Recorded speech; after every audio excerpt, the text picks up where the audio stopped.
PAL Ottawa would like to acknowledge the generous support of the New Horizons program, Employment and Social Development Canada, that makes this wonderful arts festival possible. For those of you that are new to PAL Ottawa that don't know a lot about it, the organization provides arts workers age 55 and over with affordable housing and health and social supports in a caring and creative community. And this really keeps us busy, obviously, and requires us to be current with the needs of our constituency. I'd like to encourage you all to go to www.palottawa.org for more information about PAL Ottawa, and that'll certainly give you a very good understanding of what we're involved in, what we plan to be involved in. The Arts Festival is a terrific opportunity to support those arts workers presenting. Many are living at or below the poverty line. At the same time, the arts workers that you'll see over the course of this festival seek to provide entertainment, education, and enlightenment to our community who has been so greatly impacted by the COVID pandemic. And it looks like this pandemic is going to continue well into 2021. Hopefully, initiatives like this festival, like Spotlight 2021, will encourage people of all ages to join PAL and donate. We can certainly use the charitable donations so that we can carry out our important mission. So I'd like to say a few words about Dan Lalande. Dan is a professional writer based in Ottawa. His career began at the age of 19 as a staff writer on Nickelodeon's flagship series, You Can't Do That, on television, and the Canadian animation sensation, The Raccoons, many of which I see actually outside of my house here. Not now, but in the fall. Dan also contributed to the Adventure of Teddy Ruxpin, Under the Umbrella Tree, For Better or For Worse, Young Robin Hood, White Fang, Mouse Sports, and other family-friendly series. While writing and performing as a member of the Skit Row comedy troupe, the sketch and improv ensemble that was Ottawa's answer to Second City, Dan enjoyed a parallel career to professional communications. Dan researched, wrote, and produced informational and instructional content for government departments, small to medium-sized businesses, national area charities, and Ottawa's then booming high-tech sector. Over this time, Dan was also writing many TV specials and series in the comedy, drama, and documentary genres. Broadcasters included CTV, CBC, Bravo, Discovery, and W. Dan is also an accomplished journalist and short story writer. So without any further ado, please give it up to Dan Lalande. Thank you.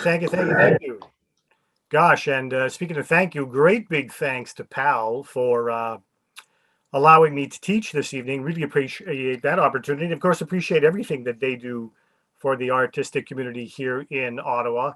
And a great big thank you to all of you tonight for showing up. We have incredible numbers for this, which is great. I'll share my theory as to why I think that is a little later on.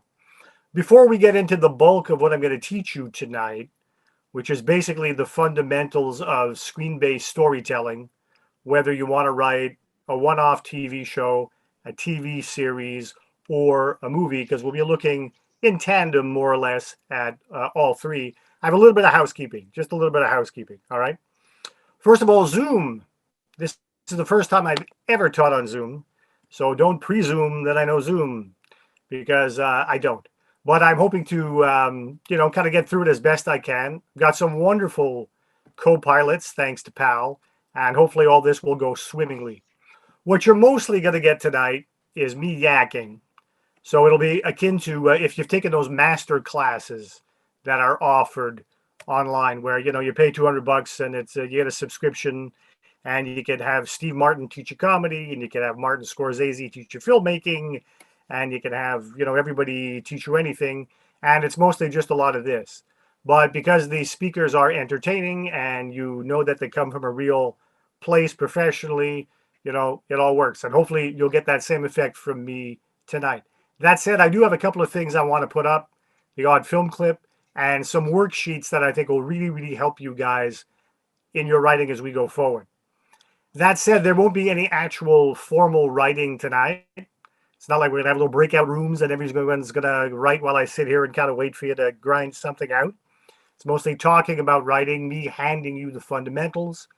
But that said, with the worksheets that I'm going to show you guys to develop your plots, your characters, what have you, right after this session, we're going to find a way with PAL to post that so that you guys can have access to it. So, for example, it may go up on their website. I think that would be the likelier place. And as well, hopefully, I'll provide some links to some other resources. I'll cut and paste those in the chat box. So you will go away with a bit of a toolkit when this is all over. Kind of like when you go to the dentist and at the end he hands you a little goodie bag. It's got some stuff in it. It's going to be like that. All right. All right. I have taught this class many, many times. That's really low. I've taught. Sorry, what are you talking about? Would you rather save the drinks?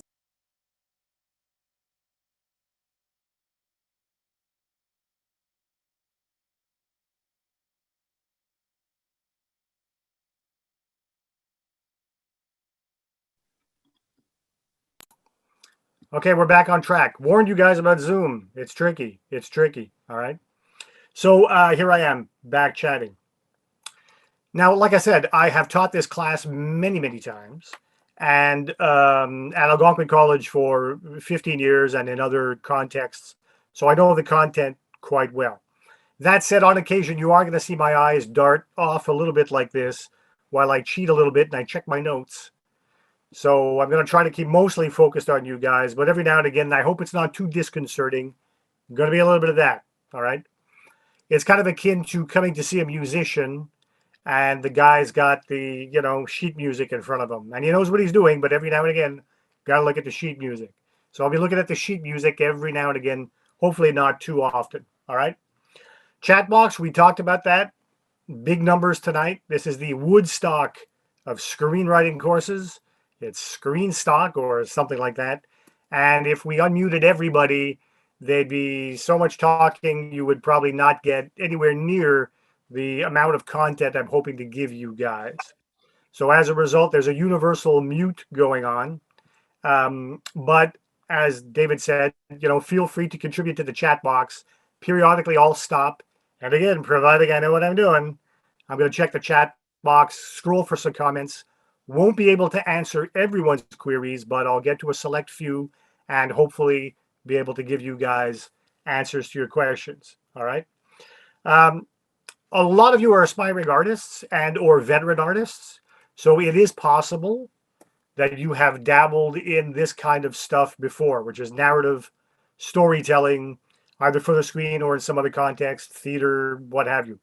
So some of this might be old hat for you guys. If it is, I apologize.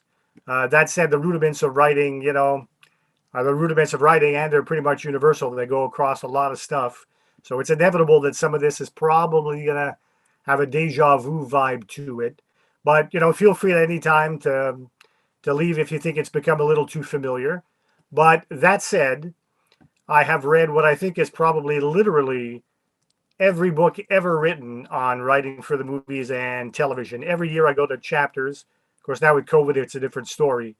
But I go to chapters and I get all the latest ones off the shelves and I comb them all. And I can assure you, year after year after year, it's the same information. All right. So I always say, why am I bothering to read yet another book about this? But then in every single book, there's that one line, that one little piece of advice that is going to change your writing forever going forward. And you go, that's why I bothered with all this stuff, because there was that little nugget that I needed that is gold. And hopefully, if tonight is a little too familiar for some of you, you'll stick to it and you'll find that little truffle underneath all of the dirt. All right. All right. I think that's all the housekeeping we need. So that said, I think we're ready to get down to the nitty gritty. Everybody ready? All right, here we go. Again, tonight we're going to talk about TV and we're going to talk about film, and we're going to talk about the rudiments of writing for both of them. I only have so many resources, so many worksheets, all that stuff. So you guys might want to be taking notes as we go, either by hand or on your computer or whatever your preferred method is. All right. We're going to look at all the components. So here's kind of a little sneak preview. Kind of like when you go to the movies and there's coming attractions. Here's the coming attraction of what we're going to learn tonight. All right. We're going to start off with what makes a good premise. Everybody and his brother and or sister and or distant cousin has had that thing where you go, geez, you know what would be a really great idea for a movie? Blah, blah, blah. And you got that idea. And that idea is stuck in your head. And that idea is going to be there a long time. And periodically, you're making dinner, you're walking down the street, you're putting your mask on, whatever. And suddenly that idea comes to you again. You go, man, that would be a good, I'm just reminded of what a good idea that I should really write that idea down. Excuse me. But you never actually get down to writing it down. Very, very, very few people get down to writing it down. And then one day you're sitting in front of television or you're going to the movies and you look at the screen and you go, oh man, that's I had that idea back in 2000. That's my idea. Oh man. And you start asking, well, how come they wrote it and how come I didn't write it? The reason you didn't get it was you didn't write it. You weren't first one to the North Pole, if you will, was that you didn't know how to do it. You didn't know how to spin that premise out into a proper TV series or a proper movie. And because you didn't have the technique, you got scared and you didn't do it. Or you started it, you tried it, and then you stopped. And because you only knew a little bit of the technique, but you didn't have enough of the technique. It is amazing. And in fact, it's a standing convention in the screenwriting industry that people who first start out, traditionally, let's say you're writing a movie, which is 90 to 120 pages, get to page either 20 or 40 of developing their idea. And then they go, hey, yeah, I'm just going to put this in a bottom drawer. I'll get back to it later. And and they never get to it. And it's because they don't know how to come up with the right kind of premise that will allow you to go all the way to page 90, page 120. Because not any premise will do. Any premise will do when you're writing a novel. I don't know if you guys know a great writer by the name of Nicholson Baker. If not, look him up. And he is a guy who once wrote a novel that was at least 300 pages long. And here was the plot. A guy goes up an escalator and he has a glass of milk. That's it. I forget the name of the book, but that was the entire book. And it's fascinating. It's about all the thoughts going through this guy's head as he rides the escalator. It's about him pontificating on the nature of milk, whole big thing on milk production. And, in a novel, anything goes. It's a very broad palette. But if you're going to write for TV and movies, the rules are such that, good luck if you're going to go into a producer's office and you're going to pitch a guy going on an escalator and he gets a glass of milk. They'll throw you out so fast. It won't be funny. Why? Because it's not the right kind of premise for TV or the movies. You'd write that, you get to page 20, you'd get to page 40, you'd put it in a drawer, end of story. You got to keep going, all right? So I'll teach you guys how to come up with the right kind of story so that it's conducive to going all the way to the end, all righty? So we'll take a look at that. Then we'll look at the popular ways that you can fashion a plot. I'm going to put up some worksheets, hopefully, and you'll see two systems whereby you can use these worksheets and the ideas incorporated in them to develop a proper plot, to spin out a plot. So again, you won't get lost. You'll know how to go from A to B to C to D to, E and F. That said, the methods I'm going to show you guys aren't the only ones. They're two very, very popular ones. Don't get me wrong. One of them is probably the single most popular one in world history, and it's still going very strong today. And you'll realize that when I show it to you, we start talking about it. But there are other methods. So I'm not giving you guys anything definitive. I'm just giving you two out of many perspective tools, but two very, very good ones, particularly if you're an entry-level writer, all right? So we'll take a look at that. And then how to spin good scenes out of your plots. Because once you got a plot, you got a story, that's great. Now you got to break it down into scenes. What are the components of a good scene? How do I make sure this scene works? It builds, it advances the story. It gets us going somewhere. It doesn't drag the action down. It's still conducive to character development. It's still got the audience totally involved. It still makes sense. People can follow the story, right? So I'll teach you that. And then after that, after the dramatic build of those scenes, how to write good dialogue. A lot of people fall down there. That's a very, very common falling down point. And a lot of people don't know how to write good dialogue. There's a standing theory that it can't be taught. You either have this capacity or you don't. I've never subscribed to that. And while I think it's true that some people have a better ear than others, again, going back to a musical analogy, some guys need the sheet music. Other guys can play by ear. They got a great ear. They can pick up everything. Some of us have voices running in our heads at all times. You know, someone says something on a bus and we remember it, and we remember just the way they said it. And 5 years later, it's still in our heads and we can still spit it out to somebody. So we have a better ear than the average person. But that said, even if you don't have that, you can still learn to write effective dialogue. And I can teach you guys how to do that. Stuff that's colorful, stuff that's punchy, stuff that moves, all right? Because TV and the movies are very much like a shark. If it doesn't move, it's dead. Okay. So you want to make sure you keep the shark afloat. Very important. And then we'll get into formatting. Sounds fundamental, but a lot of people don't know how a screenplay is written because it doesn't look like a book. It doesn't look like a short story. It doesn't look like a play. It's got its own formatting.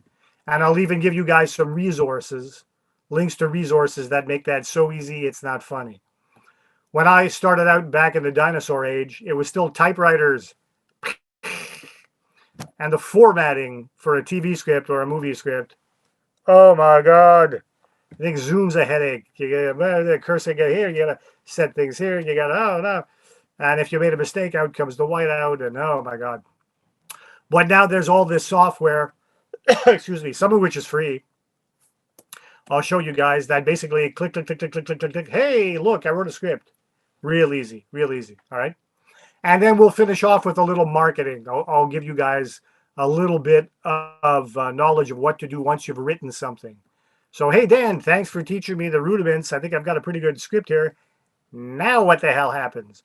Well, here are some places you can go to. Knock, knock, knock. Hi, I'm a guy trying to get into the industry. I got a script here. You want to read it? Where people might actually take a look at it and give you some bona fide advice or maybe even a job. Who knows? All right. So that is a lot to cover, as you can appreciate, in a short amount of time. But I'll do what I can, including accommodating the chat. All right. So here we go. Going to start off with a little comparison between film and television. Not very long. Once upon a time, film was it. When it came to screen-based storytelling, it was the absolute ultimate.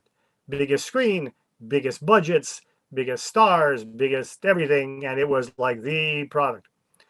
Past, I guess you could say, decade and a half, the comic book generation has hijacked more or less that form.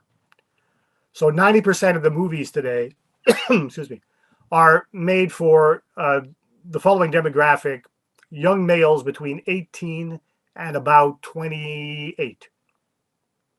These are the guys who will go see Superman 12 times and the next Batman 16 times, and they'll buy the t-shirts and they'll buy the toys and they'll stream it and they'll buy the DVDs. And so this has taken over the whole shebang. Guys, my racket, you might go see that stuff, you know, every now and again if you're my age bracket, but you don't want to sit there and it's loud and you can feel your fillings rattle when the Batmobile goes off. And you're like, oh man, really? So, you know, you leave saying, hey man, where's classic drama? Where's where the movies used to be? Where's good stories about people and interaction and drama? And then suddenly you look at television, excuse me, particularly the streaming networks, and you go, there. And the streaming networks very wisely have realized that there's a lot of people out there, very wide demographic, I think mostly the PAL demographic and a bit younger, that, you know, the explodey movies, you know, maybe every now and again, something big and mindless, sure, why not? But they're not going to go week after week after week, and they're not going to buy the toys and the t-shirts. And at the same time, network television, you know, the odd good show comes, but how many times have you gone through it and said, you know, 110 channels and there's nothing on? So they know that there's a healthy demographic out there with an appetite for good screen-based storytelling, caught between a rock and a hard place. So the streaming networks, which is, your HBOs, and then spin that out into your Netflix and your Disney Pluses and all those guys, that's going to proliferate like crazy. That's going to go boom over the next little while. There's going to be a ton of them. They've realized that they can do something right in the middle, that they can make the kinds of movies that the way movies used to be in the heyday of, say, the 70s and 80s, that it can be adult in content, that it can be intelligent, that it can be good people stories, that it can have all the good versions of what I told you guys we're going to learn as this course progresses. Oh, it's got an interesting premise. It's got good characters. It's got great dynamics. It moves well. It's intelligent. It's interesting, etc. All right. So that's mostly the market that we're going to write for. John Cassar, I don't know if you guys know the name. He was a local boy, grew up here in Ottawa, went to Algonquin College, their TV broadcast program in the 80s, graduated, went to Toronto, had some successes there in TV, made his way to Hollywood, and made a very big splash some years ago when he was the showrunner, which means both the producer and the writer, and in his case, the director, of the hit television series 24. And when he won an Emmy for that show, he came out and he said, I want to tell everybody that we are living on the cusp of the second golden age of television. And I went, I don't know, really? And he knew something I didn't, being an industry insider on a much deeper level, that all these streaming networks were coming and all this great stuff was going to just explode. And he's a big part of that scene now. And he was right. So that's what we're going to largely write for, is this exploding market. That's why I suspect in part we have such a big turnout tonight. All right, 63 right now and counting, which is great. Because you guys, you've always had an idea about writing. You've always thought about writing. But, there's got to be a demand. And now with all of these streaming things popping up, you guys are, oh, wait a minute. There is a demand. There is this great big machine out there that's just going to take on a lot more component parts as we go along. And it's going to need content. And you got the CRTC telling these Netflix guys and all of their brethren, hey guys, it's got to be Canadian content. Oh, okay. So the Netflix of the world are actually putting out feelers. They just had a big contest where they said to everybody at large in Canada, hey, if you're an experienced, even if you're an amateur screenwriter, send us your stuff, and if we like it, we'll talk. Window's closed on that now temporarily. They've picked what they're going to pick, but they're going to do it again. Other guys are going to come into the market, and they're going to do it. So we're going through a phase now, industry-wise, where, screen-based storytelling, let's call it screenwriting, the old word, is become kind of the new gold mining in the arts. I was lucky enough to be involved in the independent film boom when that happened in the late 90s. Everybody and his brother suddenly, thanks to, the homogenization of the technology, could make a movie. You didn't have to go to Hollywood. And then maybe a film festival would pick it up and they would play it. And my stuff ended up in film festivals in Toronto, Montreal, Palm Springs. I was very lucky to be a part of that. But at that time, there was the same energy and the same, everybody wants to get in on it, the same gold mining mentality, because there was a demand there. And then it kind of went fallow for a little bit. It all kind of dried up. Television, same thing. Reality TV came in. Hey, hey, the people go on TV for nothing. We don't need you writers. Get out. We can do a talent show, or we can make them do The Amazing Race or whatever. Fine. A lot of people left the industry at that point, but a couple of people kept saying, at some point it's got to swing back. It's got to be an appetite for storytelling again. That's, fiction based. And sure enough, if you waited long enough, took about 15 years. Boom, pendulum swung back, and here we are now with this great big market looking for scripts. So you guys are all in a very good position. If you could learn to develop your ideas, if you could learn to take the tools I'm going to give you and fashion them into something professional looking, you got a shot. All right. So that's good to know. All right. How's that shot start? Now we get to the nitty gritty. Starts with this. You know what this is? It's not a figure that was in an industrial accident. It's a hook. Starts with something called a hook. I'm going to talk about this a lot. The hook is the first major baby step that you need on the path to developing a script, all right? I talked about this so much one time in a class that a student at the end of it said, I got a printout for you. And she gave me a picture of me that she had photoshopped as Captain Hook. because I kept talking about the hook, the hook, the hook. But I explained to her, I said, look, I know I overdid it, man, but it's because it's important. It's the first building block you need. It's the foundation. If you don't have this, don't even bother going to go see anybody who might produce what you got. They don't want to hear from you. Unless you've got a strong hook. You need a hook. All right. So what's a hook? Surely there are people out there with musical talent. And you know that in musical parlance, a hook is essentially the earworm of a song. So it's that little riff, usually part of the chorus, that you can't get out of your head. It's the central musical idea the composer had when he sat down to write the tune. So you could bet that if you're looking for a hook for Beethoven's Fifth, da da da da da da da da, and everything spins out from that, and eventually goes back to da da da da da da da da. All right, all the way to I was gonna say the Beatles. I think it's a Little Richard song, Dizzy Miss Lizzy. Just that little central idea, the hook. All right. And when you write, it's the same thing. Your premise is the hook. It's a little novel idea that makes people want to see the movie or the TV series. Well, we'll get to the TV part of it a little bit later because there's an interesting variation on the hook for TV. But in movies, it's the concept, a little fundamental concept that you could pitch in one line to a guy with a lot of money who could underwrite your idea if he likes it, if he really likes your hook. And I can assure you, and I've been to big places, I'm not saying this lightly, I'm saying this instructionally, places like Hollywood, excuse me. And I've met named producers there, and they've always said the same thing. A guy once said to me, he said, look, I'd rather have a great hook from a crappy writer than a crappy hook from a great writer. Because I could buy that guy's great hook, and I could give it to a great writer, and he could make that movie great. So at the fundamental level, the entry level, they don't buy scripts. Don't bother coming in with your 240-page whatever. They could care less. They want to know you got a great hook. They buy hooks is what they buy. And they worry about story after they get the hook. Give you an example of hooks so you'll know what I'm talking about. Just need a little water here. There's a hook right now. I'm taking off my editorial head. Not saying this is a good hook. Not saying this is a bad hook. Saying it's a hook. There's a movie out right now with Robert De Niro called The War with Grandpa. Let's say I'm going in to pitch The War with Grandpa. Producer says to me, okay, your title, War with Grandpa, what's the hook? I say to this guy, a kid is so upset that he has to share his room with his grandfather that he stages this reciprocal war against him.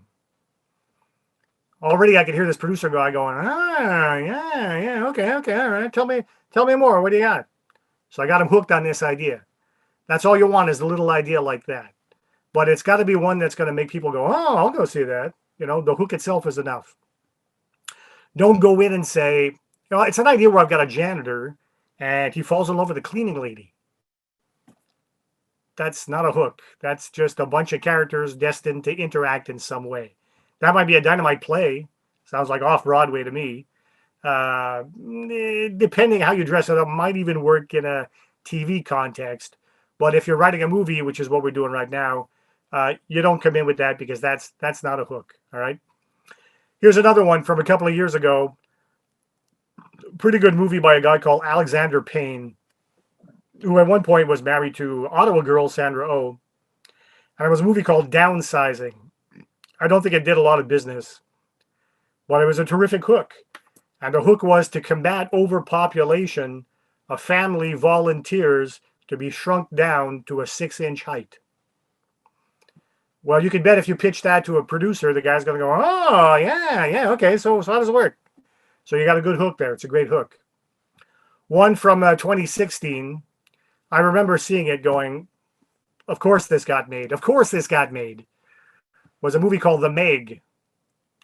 Now, The Meg was about a team of underwater people who find that a prehistoric shark is still at large. This gargantuan shark about the size of your neighborhood that everybody thought was extinct for thousands of years is back and wreaking havoc on everything in the ocean. Well, I remembered thinking, man, that is the ultimate producer erection. I mean, there's just no way that movie wasn't going to get made. Think about it as a hybrid. It's Jaws and Jurassic Park together.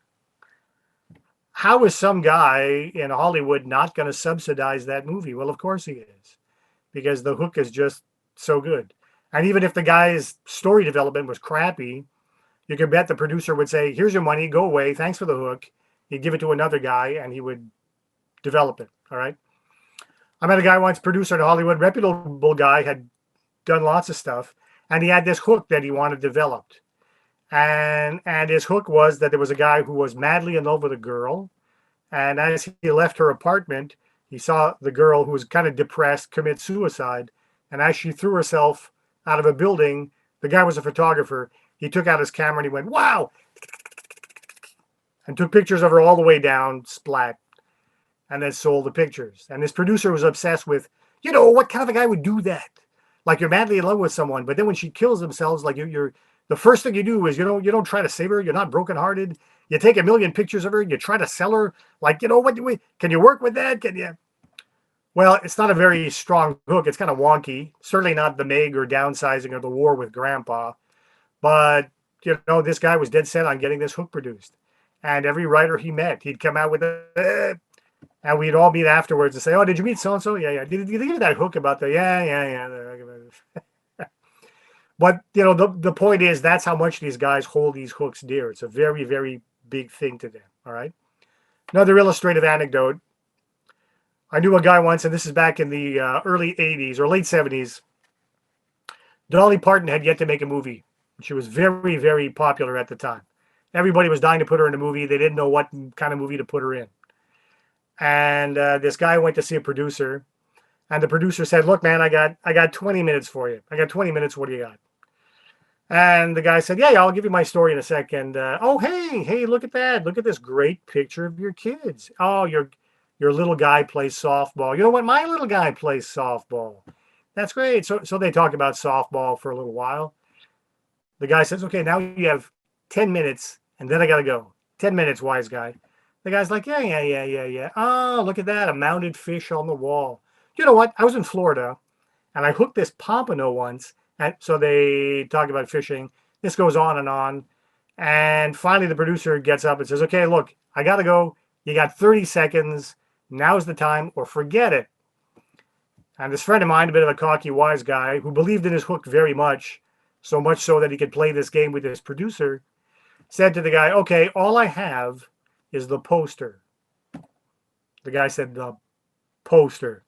The guy said, "Yep, picture this. You got Dolly Parton in a police uniform, one button down to here, and the poster says, Dolly Parton busted."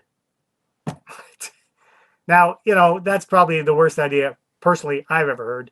But this Hollywood producer guy went, "Oh, that's great." And he gave this guy $250,000 to write 3 drafts of this movie, Busted, that thankfully never got made. All right. Again, why do I offer that story? One, it's kind of cute and funny, shows you how Hollywood works. But two, just to show you once again, call me Captain Hook, if you will, but the hooks are very important to these guys. Very, very important. All right. So much so that now they become titles often. And they become titles because everybody wants to be top of mind on Google. Excuse me. You want SEO to find you. So often, you need SEO, plain language. And so often the hook becomes the title. Most obvious example from a couple of years ago, Snakes on a Plane. Not a lot of people going, geez, I wonder what that's about. Snakes on a plane. That's the hook. People are stuck on a plane seeing their snakes. What are you going to do? Jump off a plane? You're stuck with snakes. And it's the title. Another one was a comedy, Horrible Bosses. Gee, I wonder what that Horrible Bosses movie is about.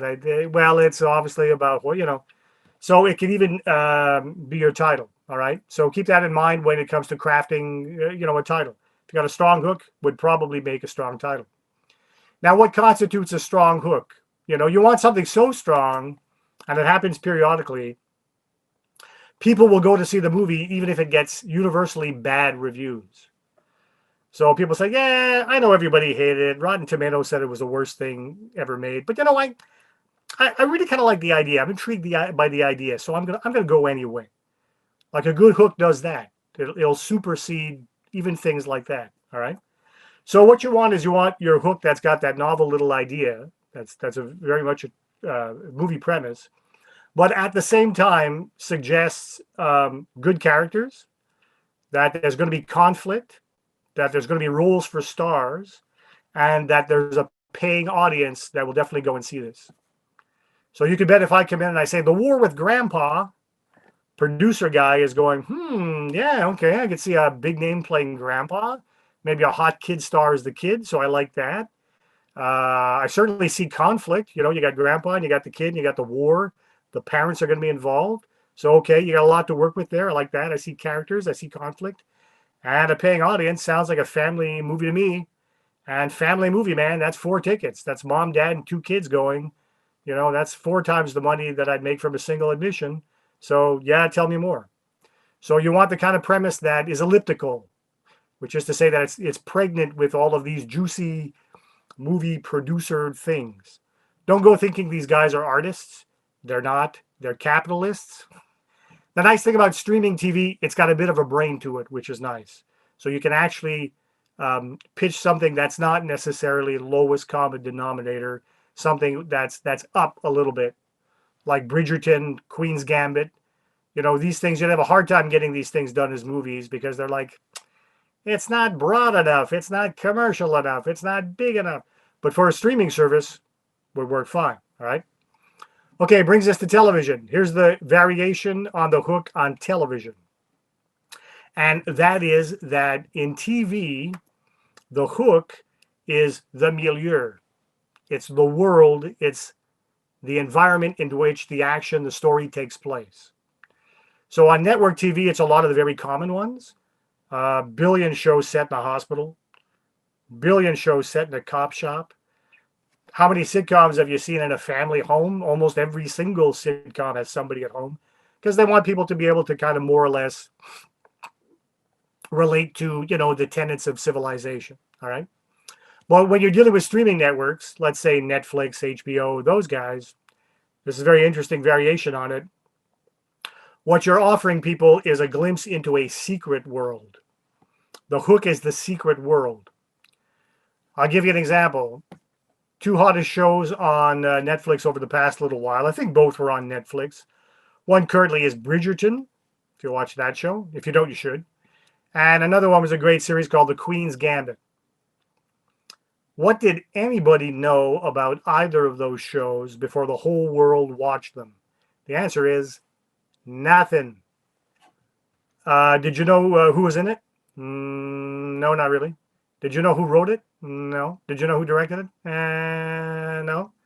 What did you know? Did you know who the characters were? Not really. What did you know? You knew the world. You knew what the world was.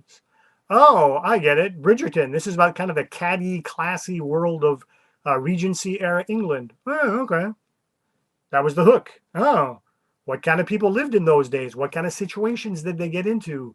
How are their mores and folkways different than the ones we have today? Were they the same, only they were in powdered wigs? A lot to work with there, all right? What was the other one I mentioned? The other one was Queen's Gambit, of course. Queen's Gambit, what did you know about that? It's about the international world of competitive chess. Really? How does that work? What kind of people do that? And what are the politics of that? And what kind of people are gravitated to it? And you're even fascinated by how do they make that a TV show? How do you take something that kind of, I don't know, boring, nerdy, and spin it out into a drama? So that's the hook. The hook is the world if you're going to write for TV. Look back at the very first one that spawned the whole thing going to HBO, which was The Sopranos. We're going way back to 2000 when that debuted. A little sooner, I think. And what made The Sopranos a hit was the world of everyday gangsters, their everyday lives in suburban New Jersey. Marginalized worlds are good. Worlds on the periphery are good. So everybody kind of knows this is true. There are guys out there who are gangsters and probably live in New Jersey. But I don't know how they are every day, who they are and how they act with each other and how they fool the world otherwise. And so you're fascinated by that. You're going to go and watch that. Again, the world is the stars. It's a very, very big hook. I had one for years that I never developed. And I thought I should develop this. It was in part inspired by a show that was hot at the time called 6 Feet Under. And 6 Feet Under was another one of these hidden world things. We all know there are people out there who work in the funeral business. Odds are pretty good we don't know them personally, but gee, what are their lives like every day? Why do they do this job? What experiences did they have that led them to that? How do they interact with each other as a family? What goes on behind the scenes at a funeral parlor that I probably don't want to know about in terms of the professional ins and outs? Did they take the stuff home with them every day? How do they, a billion questions. And the show, in its own dramatic way, answered them all, and it was fascinating. And the one I had was grief counselors. So, there's a shooting at a high school, and a bunch of kids take out some other kids. Oh my God. And you hear about it on the radio, and they always say, oh, well, they're sending in grief counselors to deal with those people. And I'm like, wow, grief counselors. You hear about them all the time. Who are they really? What do they do? How do they get that job? Who are they dealing with every day? Again, what are their personal relationships like? Do they carry this when they get home? Are there people who they can't console no matter how much they try? Do they get emotionally involved with? I mean, they goes on and on and on and on and on. All right. If you want to go the sitcom route, if you want to write something more conducive to network television, and you want to go sitcom, it's the same thing. Like I said, you have kind of a more common world. So you're dealing with, a bar, like How I Met Your Mother or a Cheers. Might be dealing with a coffee shop, like Central Perk in Friends. Like I said, a lot of things take place in a home, everything from Last Man Standing to the new reboot of One Day at a Time, which isn't bad if you haven't seen it. Produced by Norman Lear, still at large, guys, 98. Amazing. More proof no one ever wants to leave show business, no matter what. Anyway. And so you find this common crossroads.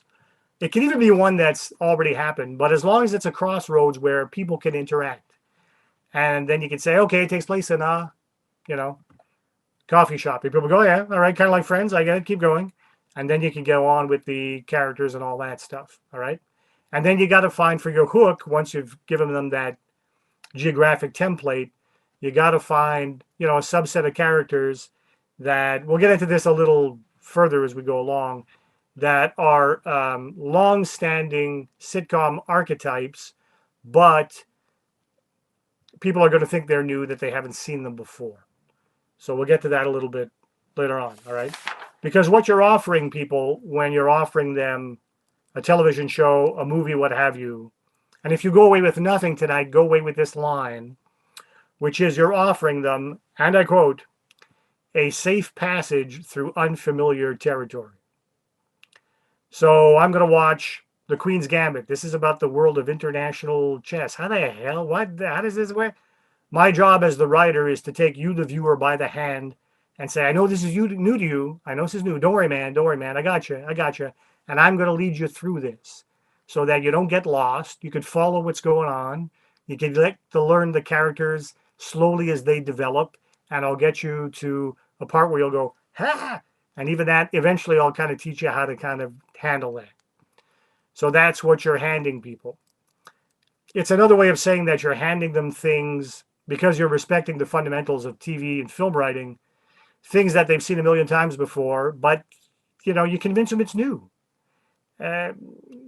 So you convince them so much that they don't know that it's the same fundamental writing rules coming up for every single thing, all right?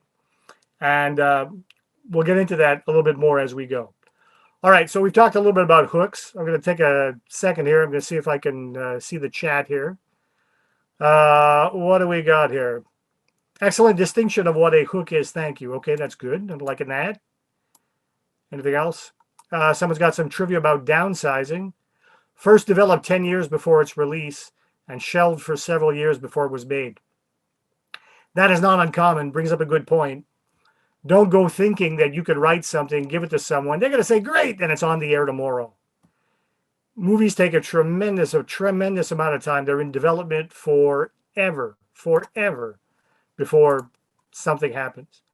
And often there's a happy coincidence where there's a movie being made, there's something going on in society, and people go, oh, yeah. Well, that's because, see, Trump's on trial. And that's why, see, that movie plays into Trump being on trial. Well, when that happens, most of the time, that's a complete coincidence. Because that script about some guy who's kind of like Trump on trial, that's been in development for at least 2 years or longer.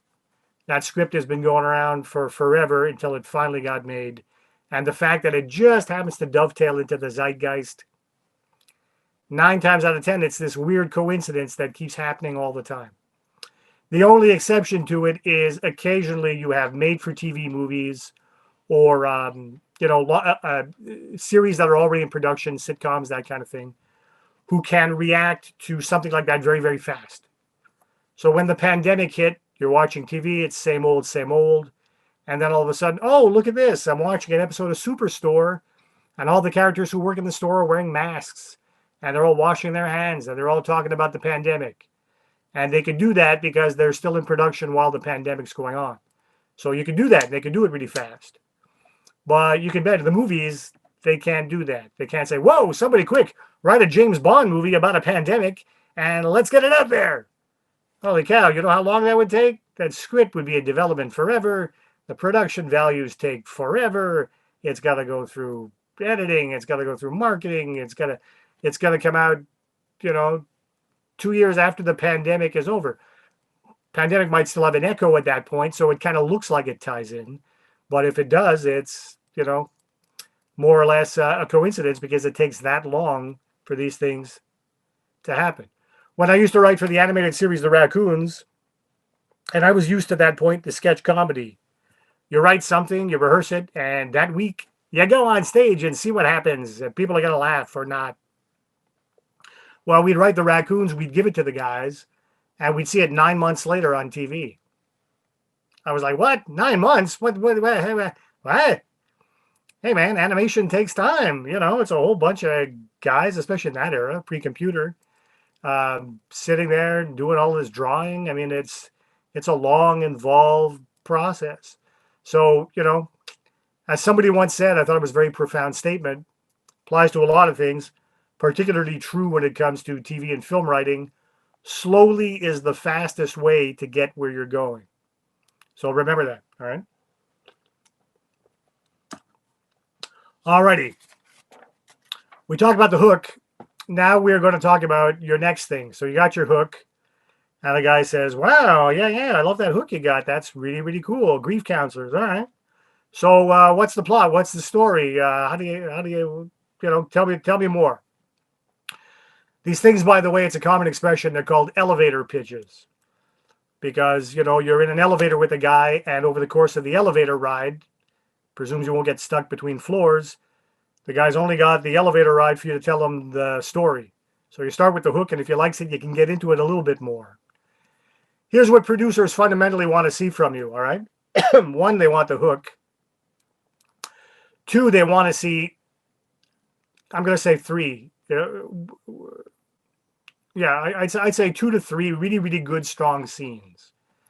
You can have a bunch of soft ones, but as long as you got 3, whoa, scenes, you're cool. And lastly, the ability to write dialogue. They want to know that you can write the dialogue. And if they're confident that you can do that, then you get to keep the job. If you fall down in any one of those areas when you give them the script, they're probably going to go, meh, thanks, here's your money. I'm going to give this to somebody else. And they'll give it to that someone else who's going to rewrite it and possibly end up being the person who gets credit for the whole thing. Credit's a very, very tricky thing. I think the standing rule is still whoever writes the most gets the credit. That's a very tough thing to prove sometimes. What it happens. The famous Dustin Hoffman movie Tootsie, it's famous for a lot of reasons. One of the reasons being that a billion writers worked on it. Everybody loved the hook. See, it's a guy who dresses like a woman and becomes a better man for having lived for a while as a woman. Everybody loved that. But nobody could make it work, and they brought in, Legend had it like 50 writers. And at the end, the Writers Guild said, well, we got to give credit to somebody here. What do we do? And so they said, okay, give us all the drafts. And this is pre-computer. So they brought in boxes and boxes and boxes of paper, and Guild people went through every single script and figured out who wrote the most. And the two guys who wrote the most got the credit, even though 50 people worked on that movie. And they won the Academy Award for Best Screenplay. They themselves had never met. They met the first time on the podium with their little statues. And you bet there was 48 other guys at home going, Ugh. Mordecai Richler very famously screwed himself out of an Oscar in the 50s when he was a struggling writer in Britain before he became a successful novelist, writing a very good movie based on a book called Room at the Top. And he wrote it, and some other guy wrote it, and some other guy just kind of had a few more pages than he had, and that guy ended up winning the Academy Award for Best Screenplay. Otherwise, today we wouldn't know Richler necessarily as a novelist. We'd know him as Canada's first Academy Award-winning screenplay writer. Anyway, all right, getting back to The Hook. Somebody I know out there, very reputable producer, Sue Stranks, reminded me, thank you, Sue, that a hook is also commonly referred to as a log line. It's akin to, your IPG, your your interactive programming guide. You're watching TV and you scroll down and you see, or on Netflix, and you see, oh, what's the episode tonight? And it said, Bob and Bill go fishing and suffer a terrible accident threatening their friendship. It's just like one little line that explains the premise of that episode. So that's akin to a hook in that it's an episodic TV hook, which they call a log line. All right. So now I'm going to teach you how to take the log line or the hook and spin it out into a plot. So I have to go share screen here. Let's hope this works. Actually, before that, I'm going to show you a little film clip, and I got to hope this works. Speaking of novelists, we touched on Richler. This is an American. I'm sure most of you know him. Guy named Kurt Vonnegut. In case you don't, or you need a refresher, essentially a comic sci-fi writer who was writing about all kinds of things like the environment that became very, very fashionable later. But he had his finger on the pulse way back when the disaster was first unfurling after World War II. Very funny guy, very entertaining guy. And he took it upon himself back in the primitive days of computers in the 50s, as he was trying to understand story to get ready to write books, to take a whole bunch of common, well-known stories, legends, fairy tales, feed them into a computer so he could try to develop a formula whereby you can hand the formula to anybody and they could write a story. Kind of like what I'm doing with you guys with screen-based stories. So hopefully this will work. Sharmila, let me know if it doesn't. But I'm hoping you guys can all see this. And here we go.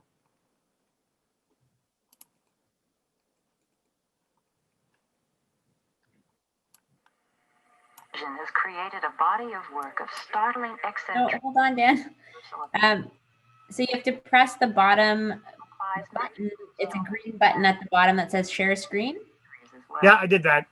Well, there's no reason why that simple shapes of stories can't be fed into. And you should get one more prompt. Oh, sorry, you want me to do... oh, hang on, I got it. Hang on. Oh. Is it playing? No, not yet. It's not playing yet. I'm going to close it. I'm going to try again. For whatever reason, my share... Okay. It says share, but I don't know that it's working. Okay, hang on. I'm going to close this up here. Okay, well, I warned you guys we might have glitches. I warned you. I warned you. All right, you know what? Maybe we won't do that. You know what I'll do? I'll go, yeah, you don't need Kurt Vonnegut. You got me. Maybe what I'll do instead is I'll go right to sharing his template. So basically, I took his work and I change it into a template here. Now, can everybody see my screen? You can see me and you can see my desktop? Yep. You can? Okay, good. So Anne from PAL was very, very, very accommodating yesterday. And she took a lot of what I want to give you guys and turned it into a lovely PowerPoint. So I've got it now as a PowerPoint that I can share with you guys. The writing's a little faint, but I'll let you guys, I'll lead you guys through it.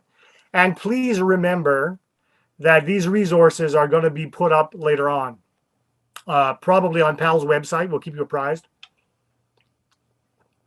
So Dan, you can sorry, have this do you as your mind very own looking work at the- kit. Sorry, Dan, at the very bottom, there's near where it says 68%, there's a little square. It looks like I don't want to make it too big. I could probably make it about that big. yeah, or just left of that, there's that square with it looks like an easel. Yep. Yeah, if you hit that. Oh, look at that. I didn't know you could do that. You learn something new every day. Perfect. Okay, so here's how Vonnegut, drawing from, many, many, many stories and legends, fairy tales, what have you, found a narrative template that runs through all of them. That, as he says, every time somebody uses this, they make $1 million. You're welcome to go make it yourself. So you start off, according to him, with this. This is you taking your hook and breaking it down to these component parts. My protagonist is, all right? So, hey, it's the war with Grandpa. Yeah, okay, so who's Grandpa? Spit him out in detail. What kind of guy is he? A little more. He's at war with the kid. What's the kid like? Spit him out a little more, all right? So you talk a little bit about your hero. You fill in a little about your hero. Here's a very, very important part, because this is the action that's going to propel your story. Excuse me. As you see here, there's a fundamental need on that person's part. What he or she wants is. When I first heard this approach to story, I thought, oh, that's so American and capitalist. It's all about what somebody wants, what somebody needs. It's so materialist. I'm a socialist. But you know what? In writing terms, I was like, oh, you can't not do it. Put your personal politics aside. You can't not do it. It's what propels the action. So think about the fundamental need that your character has. His or her big need. There's going to be one, all right? At the most fundamental level, the cop wants to catch the bad guy. In a romantic comedy, the guy wants the girl to fall in love with him. There's always a need there, all right? So think of what that fundamental need is, because that's what's going to move your story. Actors will drive you crazy with this question. They will drive you crazy with this question. You'll write a script, you'll write a scene, and they'll look at it and they'll say, I'm confused here. And you say, what's wrong? And the guy says, what does my character want? What do I want in this scene? What the hell am I going after? And you got to spell it out for them. You got to say, what do you mean you want? And they go, okay. I can play that. This makes sense. This is focused. So it's very important. I'm going to name drop for the first time. I had the privilege of writing a movie once that starred Teri Garr. Or she was in the film anyway. I've had a mad crush on her since I was an adolescent. I met her and it was the most anticlimactic experience of my life. But anyway, enough celeb gossip. She was in the scene and she was playing an agent. And she kept saying her lines. And you know what? On screen, she always plays this kind of ditzy sort of blonde who's like, well, she's pretty much like that in real life. And when you're on a set and time is money and she can't remember the script and she's all over the place. Now, in her defense, she had flown in and there was an airline strike and she came and she was jet lagged and she hadn't eaten in forever and blah, blah, blah, blah, blah. So, her natural frustration with some things while she works was exacerbated by extenuating circumstances. So cut her some slack that way. But anyway, so she was trying to do this scene where she played an agent and she was saying all these nasty things to her client. And finally she said, cut. And I was on the set that day, and writers are very rarely on the set. And I was on the set that day, and she looked at the director and she said, I don't understand this. Why am I saying all of these nasty things to these people who are my own clients? And the director kind of didn't know what to say to her. And he looked over to me like, you wrote it, wise guy, help me out. And I came up with the fundamental need or want of the scene. I said to her, because you love your children, but periodically they have to be disciplined. And this light bulb, bing, went on behind her, and she went, I get it. And it was smooth sailing from then on. So she didn't have the want. She didn't know what her character wanted. So it's very, very important. It's going to propel all of your action throughout the story as a whole. And it's also going to propel each individual scene within that bigger arc. All right. All right. Then Vonnegut gets to the setup. So the setup is how you set the scene. All right. So you know who your character is and you know what she wants. So now it's the setup. So now you can start thinking about, well, there's this kid. I haven't seen the movie, by the way. There's this kid, and suddenly he's happy-go-lucky, and then something happens to Grandpa. Grandpa's got to move in. The only place for Grandpa to go is in the kid's room. The kid gets really ticked up. So that's kind of your setup. You get into the beginning. Then you get into the rising action. You get into how he's got it as a bell curve, how the action starts to go up the ladder, up the curve. Grandpa really gets mad, and or rather the kid really gets mad, and then he starts sabotaging Grandpa. So he puts stuff under his bed, and he puts stuff in his pajamas, and then Grandpa in turn gets mad at him, and he starts going, and then you get your major conflict, and then the parents get involved, and they try to police it, but it's a disaster, and you can see how the action now is starting to rise, until obviously, like any rising action, it comes to a climax, and you come to, remember I talked about how producers want to make sure that you can write big scenes. You come to the big scene. You come to the big climax. You come to the fork in the road. You come to the single biggest thing that can happen to your main character or your main characters. And that's what you want. So if you're a Jaws nut like I am, not the Meg, Jaws all the way. If you're a Jaws nut like I am, you know, they got to go out and they got to get this shark, even though they kind of don't totally know what they're doing.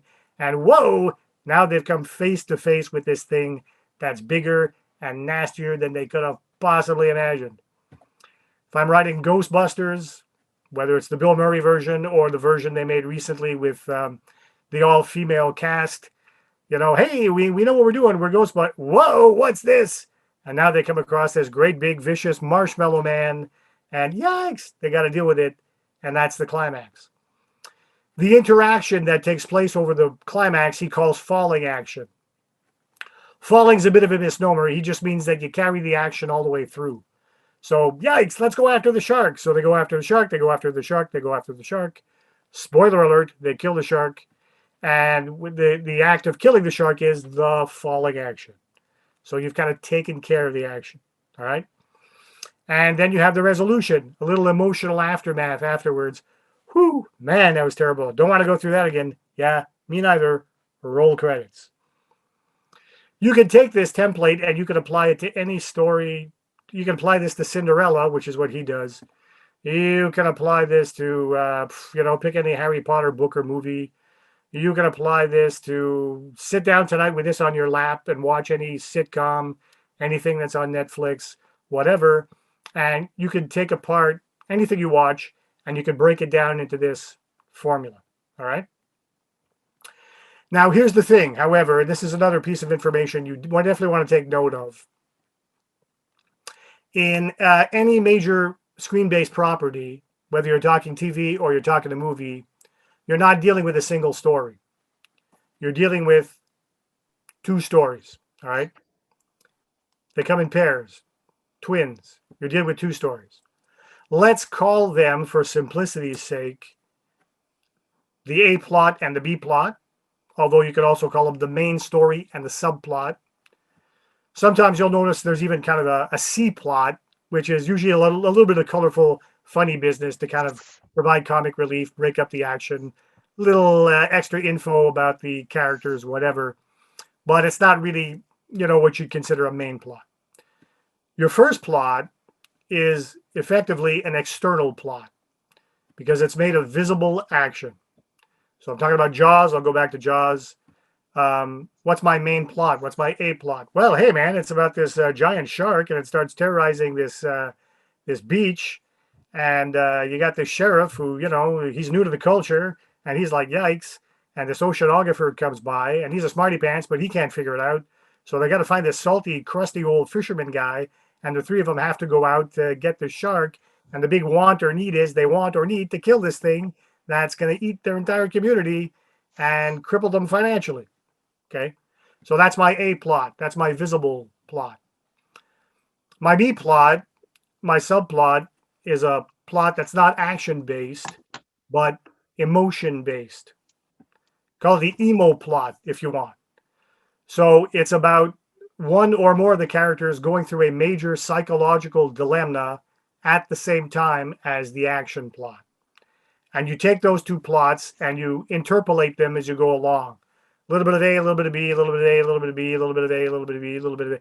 Almost like you're building a sandwich. You're making layers like a sandwich. So if someone said, well, what's your subplot for your B plot for Jaws? I'd say, well, it's the sheriff and everything the guy's going through psychologically. He's new to the culture. He just moved over from New York City. It's the beach. The guy can't even swim. He's got a shark. He doesn't know anything about sharks. He's recruiting all these people. He doesn't know what he's doing. A kid gets eaten because he's incompetent. A woman slaps him across the face because she's now motherless because of this poor naive dope. Finally, by hook or by crook, he decides he's got to do this. Got to step up. Got to grow a pair. Got to go mano a mano with the shark. He even goes so far as to go out in the water with these guys. Hates boats. Doesn't know how the radio works. And that's my B plot. It's a psychological profile of this guy. It's his psychological journey, his emotional journey as we go through the whole movie. And like I said, you give people A, always start with A. You give people A, and then you give them a little B, and a little A, and a little B, and a little B. Why is the B important? Because the B explains to people why the A is happening. You ever watch a movie and all this stuff's happening, and you're like, yeah, it's great, it moves, it's terrific, but I don't understand why the characters are doing what they like what's driving these people to do what they... Action's what you want, the need is what you want, but you have to explain psychologically why that need at that time in that story. All right. Another great example, great movie in 2006, if you haven't seen it, called The Last King of Scotland, about a notorious dictator in Uganda, Idi Amin, who was a crazy guy who, dictator and cannibal and did all kinds of outrageous things. They're still outrageous today. And you get to see him do all these outrageous, crazy, dictatorial things throughout this whole movie. And there's a B plot that's this big when he stops and he turns to somebody and he says, when I was in the British Army, man, was I mistreated. Guys would say, hey, I mean, go do this, go do that, go do this, go do that. Look at me now. And then they go on with the action. Well, that's not much, but it's enough to tell you, that's why this guy does what he does, right? It's the motivation that actors are always talking about. Oh, okay, he was abused. He was a victim of racism, of colonialism, of the mentality that goes with the army. And he was like, man, someday I'm going to show all you guys. I'm going to show all of you. And he's consumed with anger and be power mad as a result of being, emasculated for so long. And you get it completely. And so you see his psychological journey, his B plot throughout the movie, while he does all of his actions, and they're all motivated by that. And the press starts to say, hey, man, you can't do all these things. He becomes an international bad guy, but it's still him thinking, don't these people understand me? Don't they know where I come from? So that's very important. All right. So that's how, all of that to say, so you take your A plot, your action plot, and you put it through this template. And then equally, you take your B plot, your emo plot, whatever grandpa and the kid are going on through internally, and you put that through. And then you take those two plots, if you will, and you kind of cut and paste the A and the B together until you got a story that's at once an action story and a, lack of a better catch-all phrase, a people story. All right? Very, very important. Like I said, sometimes there's a little bit of C. You'll watch Modern Family or whatever, and you'll watch a little bit of a kind of a C plot that kind of, happens. But the C, again, it's just a little bit of color, a little bit of comic relief mostly.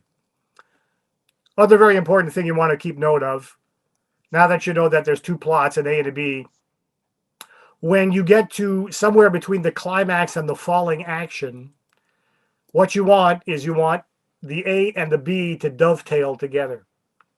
You want one to play into the other, all right? I'll give you an example of this, a great example that I saw on Big Bang Theory. They had the hook was, for that particular episode, the guys decide that they're not meeting women because they're scientists and there are not a lot of women in science. So they decide, you know what? We are going to teach today's young women that science is a worthy occupation to go into. So that was their hook for that episode. These nerdy guys are going to teach young women that it's worth going into science. Producer said, great, funny. Love your log line. Go write it. So they came up with the A plot.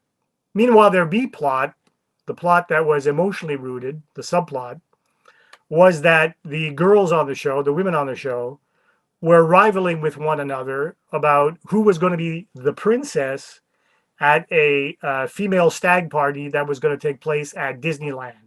I want to be the princess. No, I should be the princess. You're always the princess. I never get to be the princess.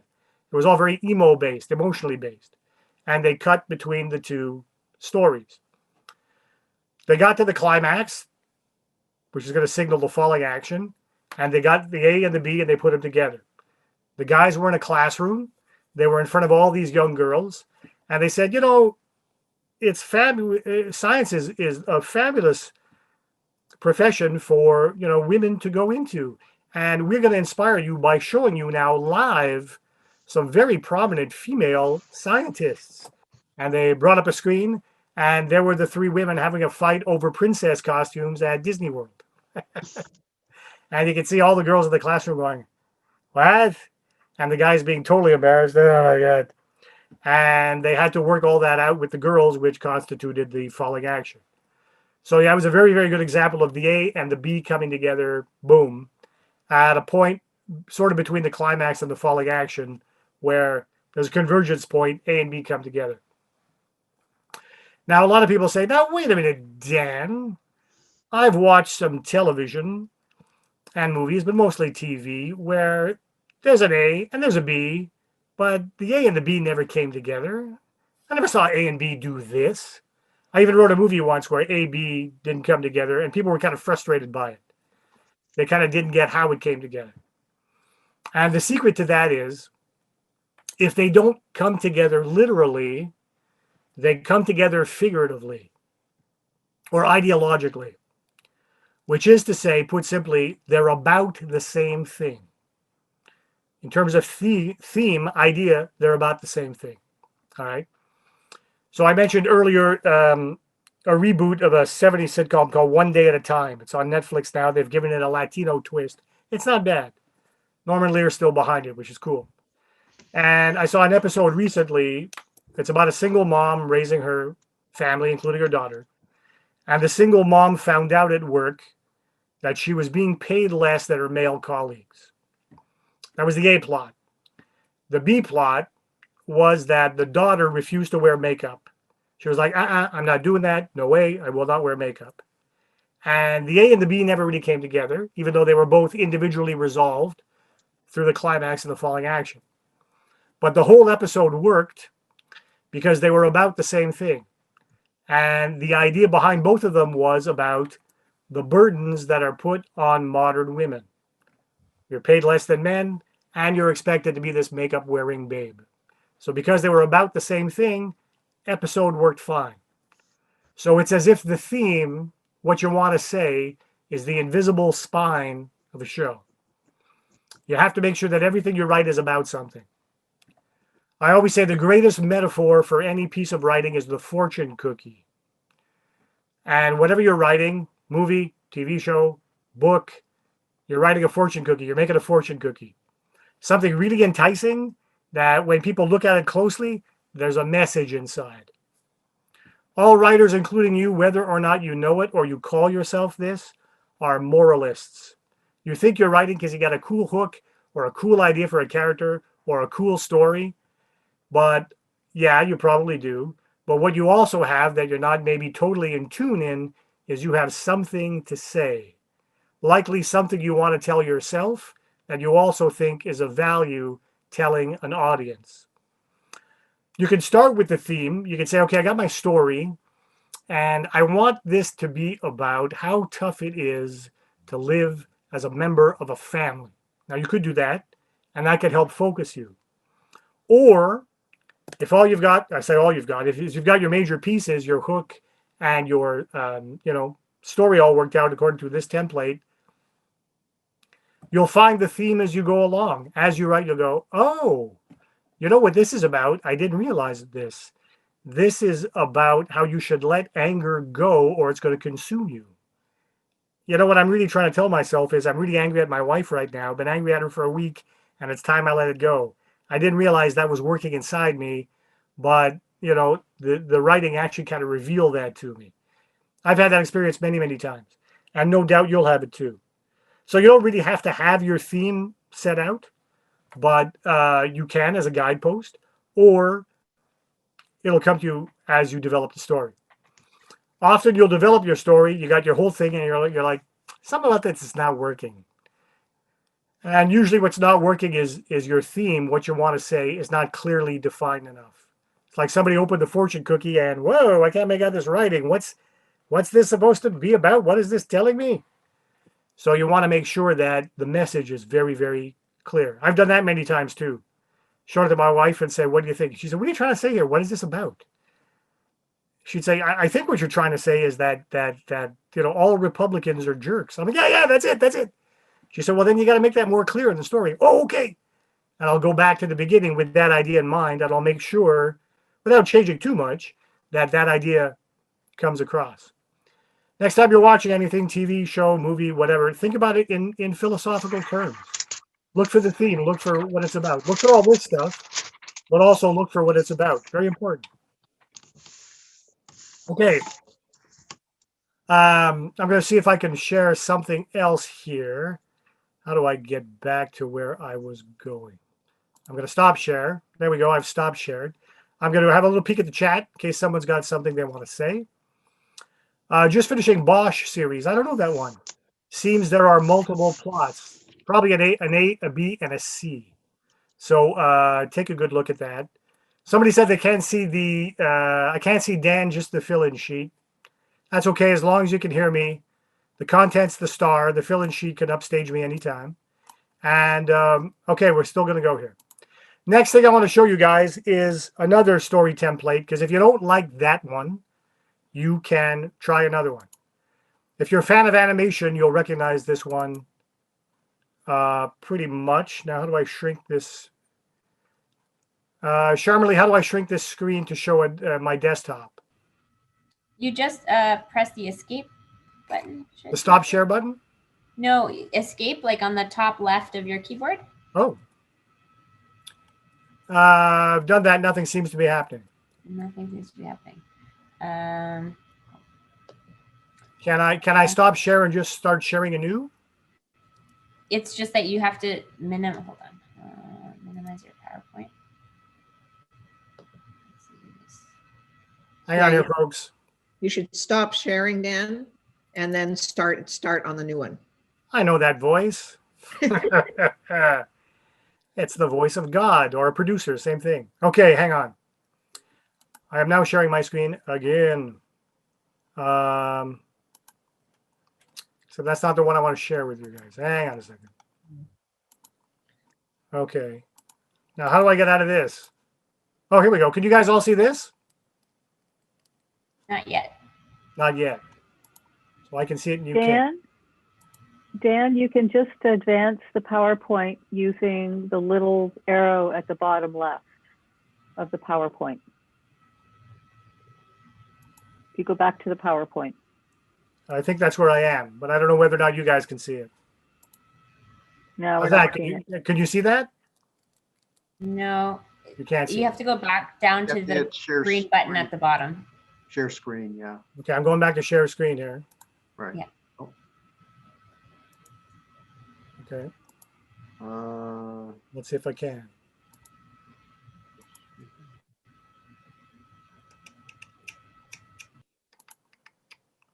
Okay. Okay, can you guys see my desktop? Yeah. Yep. Okay, Yep. there we go. All right, I'll see if I can find, maybe I won't go PowerPoint, I'll just do this. Right there, Dan. It's gonna take a second here. There we go. Can you see all see this? Yep. Yep. Okay, another common story template. We finally got to it. This is attributed to Dan Harmon, who is the showrunner behind Community and Rick and Morty, which is why you see all these Rick and Morty characters here. And this, however, is an ancient story template that goes back to the beginning of time. It's based on the work of a very important ethnologist and story guru, a guy named Joseph Campbell, wrote a seminal book in the 50s called The Hero's Face of the Hero, or The Hero's Journey, something like that. Anyway, Hero with 1,000 Faces. There we go. Hero with 1,000 Faces. And he basically took every single story from the days when we would all sit around a campfire and tell each other the first stories, which were people who left their caves, went afar, and came back and said, "You wouldn't believe what happened to me when I went to the other cave." And took all of that and broke it down into a familiar formula. And as I get into this a little bit, you will recognize this from certainly every modern epic movie you've ever seen. Often this is called the leading story template of the millennial generation, and they're quite right. All right, 1, they are in a comfort zone. So you start off with your character in a place of comfort. So, you're setting the scene for the audience. You got the kid, he's at home, he's happy, he doesn't know grandpa's coming yet. I know I'm going back to that movie a lot, but whatever. All right. 2, now we go back to the fundamental need we talked about when we were discussing Vonnegut's work. But they want something. So again, the want, the need, très important. All right. As a result of wanting that something, they enter into an unfamiliar situation. Very important, right? You go to Jaws and now it's like, I got to kill the shark, but I got to go and do something crazy and talk to people and see if I don't know what I'm doing. So you want people in a place of discomfort. Eventually, he's got number 4 here, they adapt to it. They kind of figure out and say, okay, I think I kind of know what I want and how this kind of works, right? Then number 5, they actually get what they want. So he's gone past falling action, climax, all that. He's got number 6 is very interesting. They pay a heavy price for it. They go back to their familiar situation, but having changed.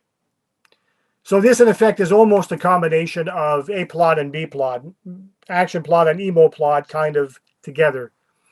But I'm offering it as, I guess you could use it as either one or for both, but it's excellent for the emotional plot, the B plot. Now you look at this, and I don't know how many movies this makes you think about, but don't tell me this ain't Star Wars. Holy crap. It's both A New Hope and, what was that? The Force Awakens. They were the same movie. It's Harry Potter. It's Lord of the Rings. You want to be biblical, it's Jesus. I mean, it's the same,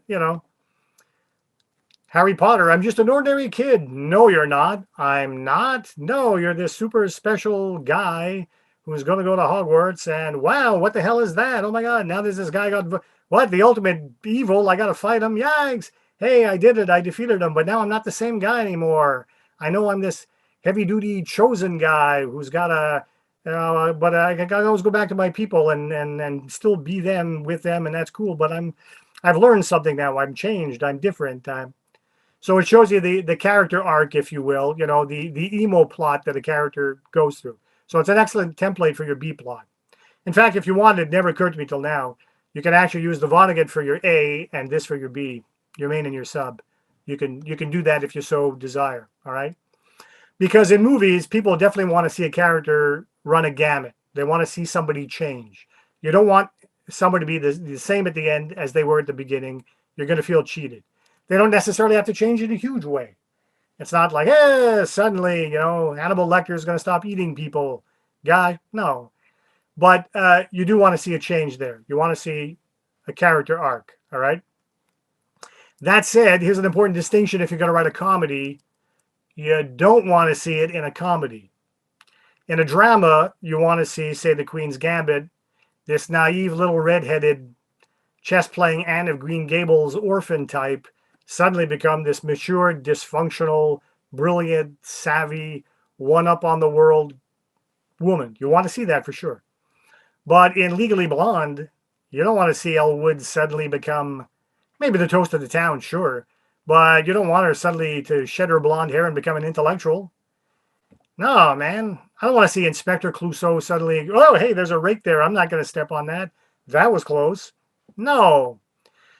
In comedy, you don't want somebody to change. Maybe a petit peu, a little bit, but not a lot. What changes in comedy is the world around them changes because of their presence in it. And it's because comedy is based a lot on infantilization. It's a kid in an adult world. It's an overgrown kid in an adult world.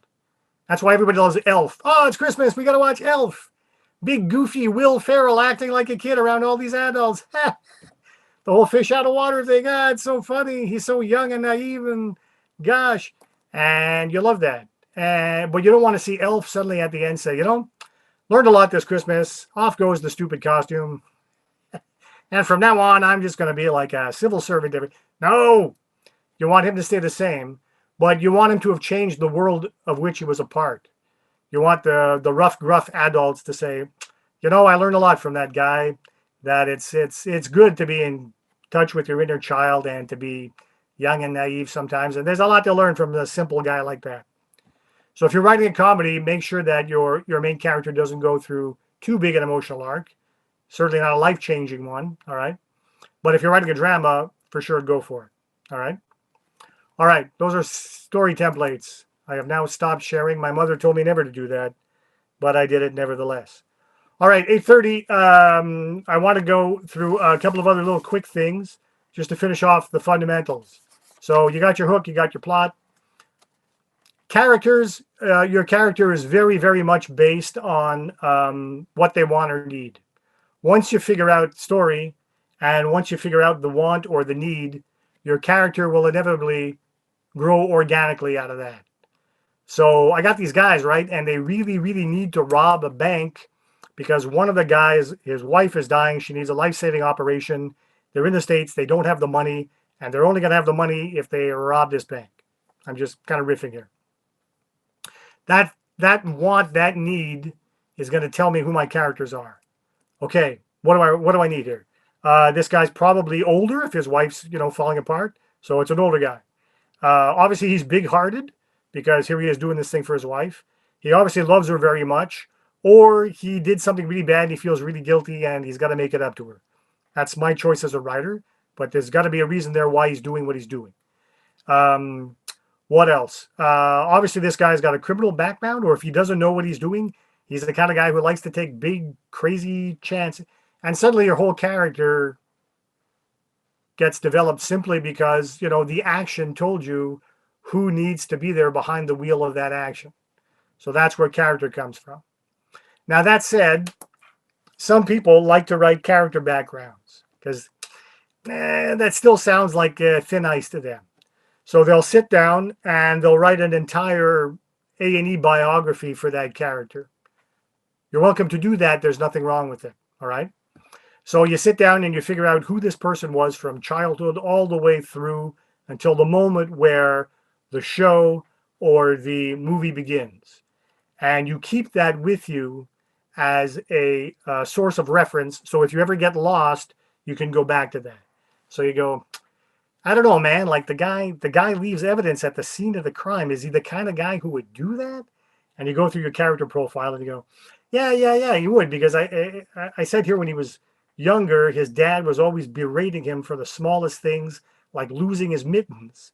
So it's just, of course he'd do that. It's a habit left over from childhood. Okay, I'm good. So you could do that, and that way, you'll always be in tune with who your character is. You won't have actors screaming at you saying, what does he want? I don't get it. Because at all times, you'll know what the guy wants. So that's good. But you don't necessarily need to do that. That's just a net over a tightrope that you can have. I personally don't do it. I just write the story and let the character come out of the story. But if I'm stuck, I'll stop and I'll do it. I'll go, I don't get this. Why can't I make this guy do what I want him to do? And then I'll write out his life story and I'll go, that's why. Because this guy's never taken a chance in his life. And now I've got him doing these crazy things like robbing a bank. Okay, you can do that. Also, make sure when you're developing a character, the This is a good to have. I would definitely recommend it. A friend of mine who is a Governor General winning playwright, Colleen Murphy, gave me this piece of advice. It's a great one. She said, make sure all of your characters have a beating heart. In other words, that they're really alive. You kind of feel them in 3 dimensions. The audience has a serious emotional investment in them. Easy to say, how do you do it? Again, we go back to psychology, excuse me. And that is often a matter of making visible to an audience a character's pain, i.e., what is the thing that hurts them in life the most? Sometimes you don't have to spell out in a big way, but as long as the audience senses it, there will be an emotional investment on that part. And once there's an emotional investment, they'll follow those characters anywhere. They might even excuse the most extreme actions. It doesn't matter. A great example on TV was Dexter. This guy's a serial killer. Have you seen what he does to people? He'll kidnap a guy, he'll tape him to a table, and he'll take a Black & Decker drill and he'll stick it. And you're watching this guy. Why would I watch this guy? Why would I care for some guy who does that? Well, because they do a great job of telling you what this guy's pain is. And they have childhood flashbacks, which you can do if you want. They have a backstory. They've obviously, done their backstory on the character, like I said. And they show you that this guy from an early age knew that he was born with this weird capacity. His dad told him he had it, told him you're going to be alien from the rest of society. You're going to be an island unto yourself. You're not going to be able to have healthy relationships with other people. You're just going to be able to fool most of the people most of the time. And you're going to have an urge every now and again to go out and kill people. Wow, that's a hell of a burden for a, teenage kid. And because you know that, you're like, oh man, the poor guy. And you see him try to kind of connect with his girlfriend, but he can't get intimate with her. He can't do it. And you see him with his colleagues, and he can only kind of go so far with them. And you see that this guy is emotionally trapped. And because you feel for him like that, you'll follow him every step of the way. They added something else which went a long way, which was they made sure that he committed his crimes, grisly as they were, in the name of goodness, the right kind of vengeance. So he didn't do it to just anybody. He didn't cut up little old ladies. He made sure it was a little old lady who was going out killing people. So he was an avenger, a kind of an avenging angel. So you like that about him too. So he was kind of a good bad guy or a bad good guy, however you want to see it. And so because of that, you cared about this guy intensely, all right? Because you knew his pain. You knew what his pain was. Another one is House, Hugh Laurie. House was a jerk. I don't want that guy as a doctor. Are you kidding? You see the way he treated his colleagues and he treated his patients, and he was condescending and he was snippy and he was like, I don't get this guy's brilliant. Get this idiot away from me. But you didn't feel like that because you felt for this guy. You knew that he'd been in an accident, that he was hopped up on all kinds of painkillers, that he could solve every complex medical problem in the world, but the guy couldn't help himself. He couldn't solve his own problems. And because you felt for him, you felt this sense of him being trapped inside himself. You watched him do his thing and you excused him almost anything. All right.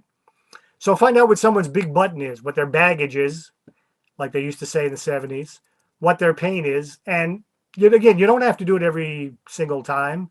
And you don't have to do it if it's a series. But you do have to do it just to some small degree, enough so that an audience goes, okay, I get it. I'll follow this guy anywhere because I feel for them. Very, very important. All right. So that in a nutshell will help you a lot develop characters. All right. All right. You get past your characters. Something else, actually, one last thing very important about characters. When you get to the climax or the falling action part, a great thing to have your characters do at that point, to make very, very high drama, put them in a situation where they have to make an extremely difficult choice. You can argue that that's really what high drama is, where you get to the climax and this guy that you've spent an hour and a half wondering about is in a situation now where you go, holy shoot, what what's he going to do? Is he going to do this? Is he going to do that? I don't know. And that almost always works. Almost always works. Greatest example of all time, William Styron's great book that was turned into a movie, Sophie's Choice. Here's this woman corralled by the Nazis, and they give her a very tough choice. She has 2 kids, and they say, which one do you want us to take to the death camps, the girl or the boy? Wow, man. Can you imagine? I hope that's not based on a true story. Of course, I suspect it is. But can you imagine? And that's the climax of that movie, that this character has to make an extraordinarily tough decision. So you want to put your characters in a place where they got to make a tough decision. How many times have you seen movies where action flicks, you know, oh man, I got to save these people, but if I save these people, I blow this case, and heck, I'm gonna forget about this, and I'm gonna save these people. You want to put people in a situation where, you know, they got to make a tough choice. You want the audience to bite their nails. That's how you do it. All right. All right. Then you get to dialogue. Very, very briefly, because like I said, time's kind of at a premium now. This is one of these things where we talked about this before with dialogue. Some people think it can be taught. Other people think, no way, forget it. You can't do it. I think it can to some degree. And I've got some, excuse me here. I've got some advice I could give you on it. All right. First, it's how to properly develop your scenes. If you got well-developed scenes, the mechanics of your scenes are strong, then inevitably you're going to end up with some good dialogue, even if you don't think you can write it. I'm going to try to share a screen again here, see what happens. All right, I will get rid of Rick and Morty. Can I move him? Oh, I got to stop share Rick and Morty. Okay, and I got to share a new here, so bear with me. Now Rick and Morty are still there. How do I collapse Rick and Morty? Whoops. Collapsed everybody else instead. Okay, there we go. All right, you guys all see my desktop? It's a fascinating shade of blue. Yep. Okay, good. You're now going to see something that, here it is, my dynamic sheet. All right, we're going to talk about something called dynamics. Can all see this? Dynamics? Yes. Okay. What are dynamics? Dynamics are the things that people have to take apart in a scene, discuss as a scene, your characters. So every scene you write is loaded with something. It's elliptical. It's got tension in it. It's got something that needs to be confronted and looked at and taken apart. Otherwise, you don't have drama.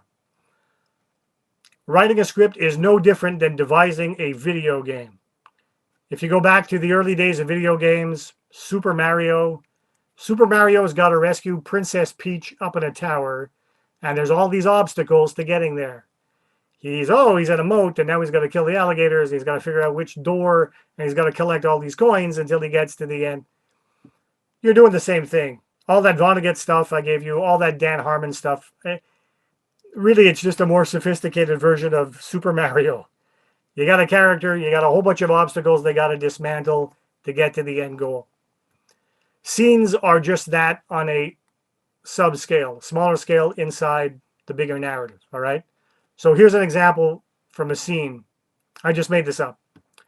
A popular TV judge, so Judge Judy, the hot bench, that kind of thing, is late for one of his TV tapings. While hurriedly backing out of his driveway, he runs over his neighbor's 4-year-old who's there playing on his tricycle. Despite inconclusive evidence, the jury nevertheless finds the TV judge guilty, and the real judge, emphasizing that he feels that the TV judge's show is a mockery of the justice system, awards him an extremely stiff sentence. After the trial, the TV judge confronts the real judge in his chambers. So, you know, there's a lot to talk about there. So the trial ends, the jury comes down, the verdict comes down, the TV judge is meeting with the real judge. You can bet there's going to be a heated scene with these two guys. The audience is going, ooh, this should be good, because you have a very loaded dynamic here. So then you have to decide by kind of riffing inside your head, spitballing inside your head, what it is these guys have to talk about. And I always say for a good scene, because your scenes can only be so long, pick 3 or 4 of them. You might think of 20, but think of the 3 or 4 best ones. So for this particular scene, I was like, okay, well, they're going to talk about the extremely stiff sentence. Hey, man, what? How could you give me? Are you kidding me? All right. They'll probably talk about jealousy. Oh, I get it. You're jealous that I've got a TV show and you don't. All right. They'll probably talk about the feelings about the TV show. Hey, man, that show is a mockery. You call that, you're making fun of good, hardworking judges, what have you.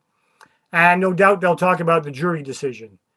Look, what can I say? That's what the jury came down with. You got to respect it. You know how the system works. So now I know the big things, the big buttons that these guys are going to talk about over the course of these scenes. Then when I've got all that worked out, I come up with what I think is the best order for the dynamics. So I decided, and you go with your gut largely, but I decided I'm going to start with the extremely stiff sentence. Gives me a nice explosive in. Gives me a, man, what? How the heck could you give me 2 years? Are you nut? What kind of? Okay. Then I'm going to go with the rebuttal from the legit judge. Hey, man, that's what the jury came up with, and Dems the breaks, and you know the system, and that's how it works. And then I'm going to use the feelings about the TV show. Oh, I get it. I know what this is about. I got a TV show, and you don't. You're jealous. And then I'm going to get into the whole jealousy thing. What? How the hell can you say, get out, now, out? And that's my scene. And I should have a nice, tight scene there that's got some good dynamics, some good kind of up and down, right? Starts off really explosive, a little bit of calm, starts to build up again. Boom! Big climax at the end. All right. Now, other writers might rearrange that information in a different way and do it differently. That's completely up to them. Again, you go with your gut. But you'll notice a pattern here. I've written it. Notice a pattern. It's the mechanics of the situation first, i.e. what happened, and then the emotional residue after. So again, we're balancing action and emotion. In this case, I actually started with the mechanics. What happened? Man, you gave me a crappy sentence. Are you kidding? So we reiterate for the audience what happened. And the jury decision, hey, man, that's what they said. And then once I'm done with the visible action, let's say, we could get into the emotional layer underneath. Oh, I get it, man. This is about jealousy. No, it's not. Your show is stupid. And you can go back forth that way. You don't necessarily have to open that way, but it's the easiest way for an audience to be able to follow you. And what you want to do at the end of the day, the number one biggest sin you can make when you write, which is why those fill-in sheets are great, is confuse an audience. Once someone's like, what? I don't get it. I thought that guy would, but who's that? I don't get this show. I walked out of that movie. Did you understand? What the hell? They took a turn. You don't want to give people that. Aaron Sorkin, if you take his masterclass, guy behind West Wing and The Social Network, all kinds of stuff. He always says, after I hand something to anybody and they read it, the first thing I ask them is, did you understand it? Could you follow it? Did it make sense? Because if you can't do that, you're in big trouble. That's why even if your B plot, your emo plot, your psychology stuff, kind of soft, it's not great, maybe it doesn't make the impact it kind of should, but your A plot, your mechanics are great, you still got something. Whereas if your emotional stuff is great and it's fabulous and wow, but the box it's supposed to be in doesn't make sense and people can't follow it, they're just going to say, why are all these people shouting and overreacting? Why are they all up in arms? What's going on? So you really want to make sure, again, that you're holding someone's hand through everything step by step. Story is very, very important. All right. So you can do that for yourself. You could give yourself, write out those dynamics. Again, I'll include this in the toolkit that Pal's going to post when you're writing out your scenes. Once you've got your dynamics worked out like that, you're off to the races writing dialogue. All right. So I will just briefly touch on some dialogue pointers. All right. All right. Dialogue pointers. Let me find them here. Here we go. Three things. Remember these three things. Good dialogue is a matter of three things. Number one, talked about it earlier, having an ear. Being able to appropriate the way that somebody talks. Absorbing people enough that you know what I sound like compared to what David Globerman sounds like. And if you wrote for me and my pseudo Jim Henson voice, you would never write this way for David. If you wrote for David, you'd never write that way for me. Writers collect voices. We don't know that that's what we're doing, but we are notorious eavesdroppers. my wife, who's also a writer, we go to restaurants, we start to talk, and then inevitably we're very quiet because we're doing this. Hey, did you hear that couple at the? Yeah, man. You know what's going on with it? And in the car afterwards, wow, that guy was really mad. And you know what he said to her? Did you catch what he said? Are you the one with it? You absorb the way sounds that people have. I can tell you things that happened in my life 50 years ago from totally inconsequential people, and I can tell you exactly how they said it, the music that they used to make the statement, and I could spit it out onto a page. I think every real writer can do this. If you can't do it naturally, you could learn to do it just by telling yourself, okay, I gotta start doing that. All right. Okay, number 2, what I call internal casting. I'll get to that. And number 3, very important, concision, making it tight. Appropriating this way somebody talks. We talked about that. You know, just be aware of how one person sounds different from another person. Very important, comedy. For years, there were veteran comedy writers, and they could write great for one comic, and they couldn't write for another guy. And the reason they could write great for one guy and they couldn't write for another guy is they got that guy's sound and they didn't get that guy's sound. They couldn't figure it out. So if I'm going to write for Larry David from Curb Your Enthusiasm, you know, I know I'm going to write lines that kind of sound like this. I'm not you're the guy who's upset, not me. I don't know what it's going to sound like that. All right. Conversely, if I'm going to write for Trevor Noah and I don't do Trevor Noah, I'm not going to write like that because he doesn't stammer. He's not nervous. I'm going to write in a very concise, logical, in your face, pugnacious kind of way. It's going to have a different staccato rhythm to it. So, Neil Simon, always the great playwright, always said that when he was a comedy writer, he could write great stuff for Sid Caesar, could never write for Jackie Gleason. Somebody said, how could you not write for Jackie Gleason? He said, I couldn't hear the guy say the lines. I couldn't write it. All right, pal. He said, I couldn't conform to that sound. I couldn't do it. Groucho Marx would take every single script anybody ever gave him and say, great, thanks. And then he'd take out a pen and he would rewrite all of his lines. And he said he never changed the line. The punchline was exactly the same, set up on the punchline, but he would change the phraseology because guys didn't write it the way that he would say it. So he had to rewrite it so that it would sound like he would say it. And they would try out, all their movies were tried out on the road. Most people don't know that. They did stage versions first. And they would try it out to see if it would work in the movie. And there would be lines that would fall flat. And then one day he'd say, I got it. And he would figure out the same line. And he would rewrite it. And he would say it the way he figured out how to say it. And people would laugh hysterically. And it was because he finally learned how to put the line in his own voice. All right. So that's that. Okay, internal casting, this might help you. What I mean is, when you write these characters that you're going to write out of your hook and your plot, you cast them in your mind aspirationally. And the nice part is you got a palette that includes the whole wide world. So you can use movie stars and you can use your neighbor and you can mix and match them. And who cares? The only thing that's important is that they sound like, providing they're concise, they sound like real people, real characters on the page and ultimately in the movie or on the TV show. I once had a romantic comedy. I'm telling a tale out of school here, and everybody loved it, but they all said, Dan, that female character, I don't believe her, man. There's something missing. And it was based on my wife. I wrote it using my wife's voice. And I'm like, okay, I'll try someone else. So then I used my neighbor's voice. And then I tried a colleague's voice. It didn't change the content. It changed the way that she would say the content.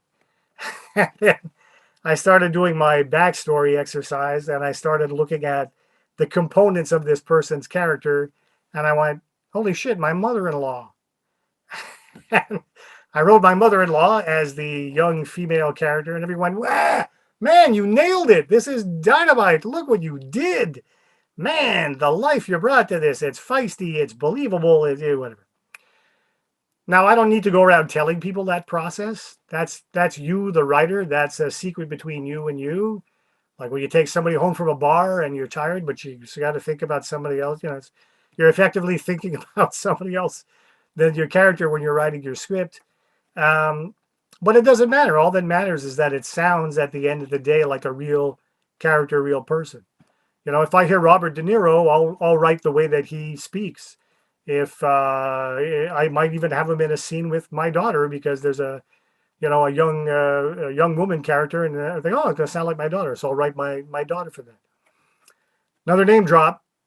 Did a movie with Michael Moriarty. Didn't know he was going to be in it, and wrote him a very, very long speech, which in movies you should rarely do. I was still learning. Fortunately, I had it toward the end where the audience, I hope, was hooked, so they stuck with it. And I had a good friend of mine who I envisioned in my mind, and I had in my ear, and I used his voice for the character. When Michael Moriarty, great actor who was on Law and Order for many years, came and he read this passage, I sat there and I went, I don't know who the hell wrote this, but it's not me because I'm not that good. Wow. And I didn't write it for him. I didn't know him from Beans. I mean, I knew him from TV. I don't think I could have used his voice. It didn't kind of stick in my ear. But I used my friend's voice. But when that guy said it, wow, did it sound great and engaging and real. And it's not just because he was a great actor, but it's because I wrote it with a real voice. Doesn't matter if it was the voice of my neighbor, it made the character sound like a real person. So that's what I mean by internal casting. Think of someone in your real life, or it could be a movie star, whatever you want, mix and match, who is akin to the character, who is the main character or the main characters in whatever you're going to write, right? So that's internal casting. And the third one, very important, is concision. By that, I mean, you got to make it tight. It's got to be really tight. Why does it have to be tight? Because a TV show is a half hour to an hour long. Excuse me.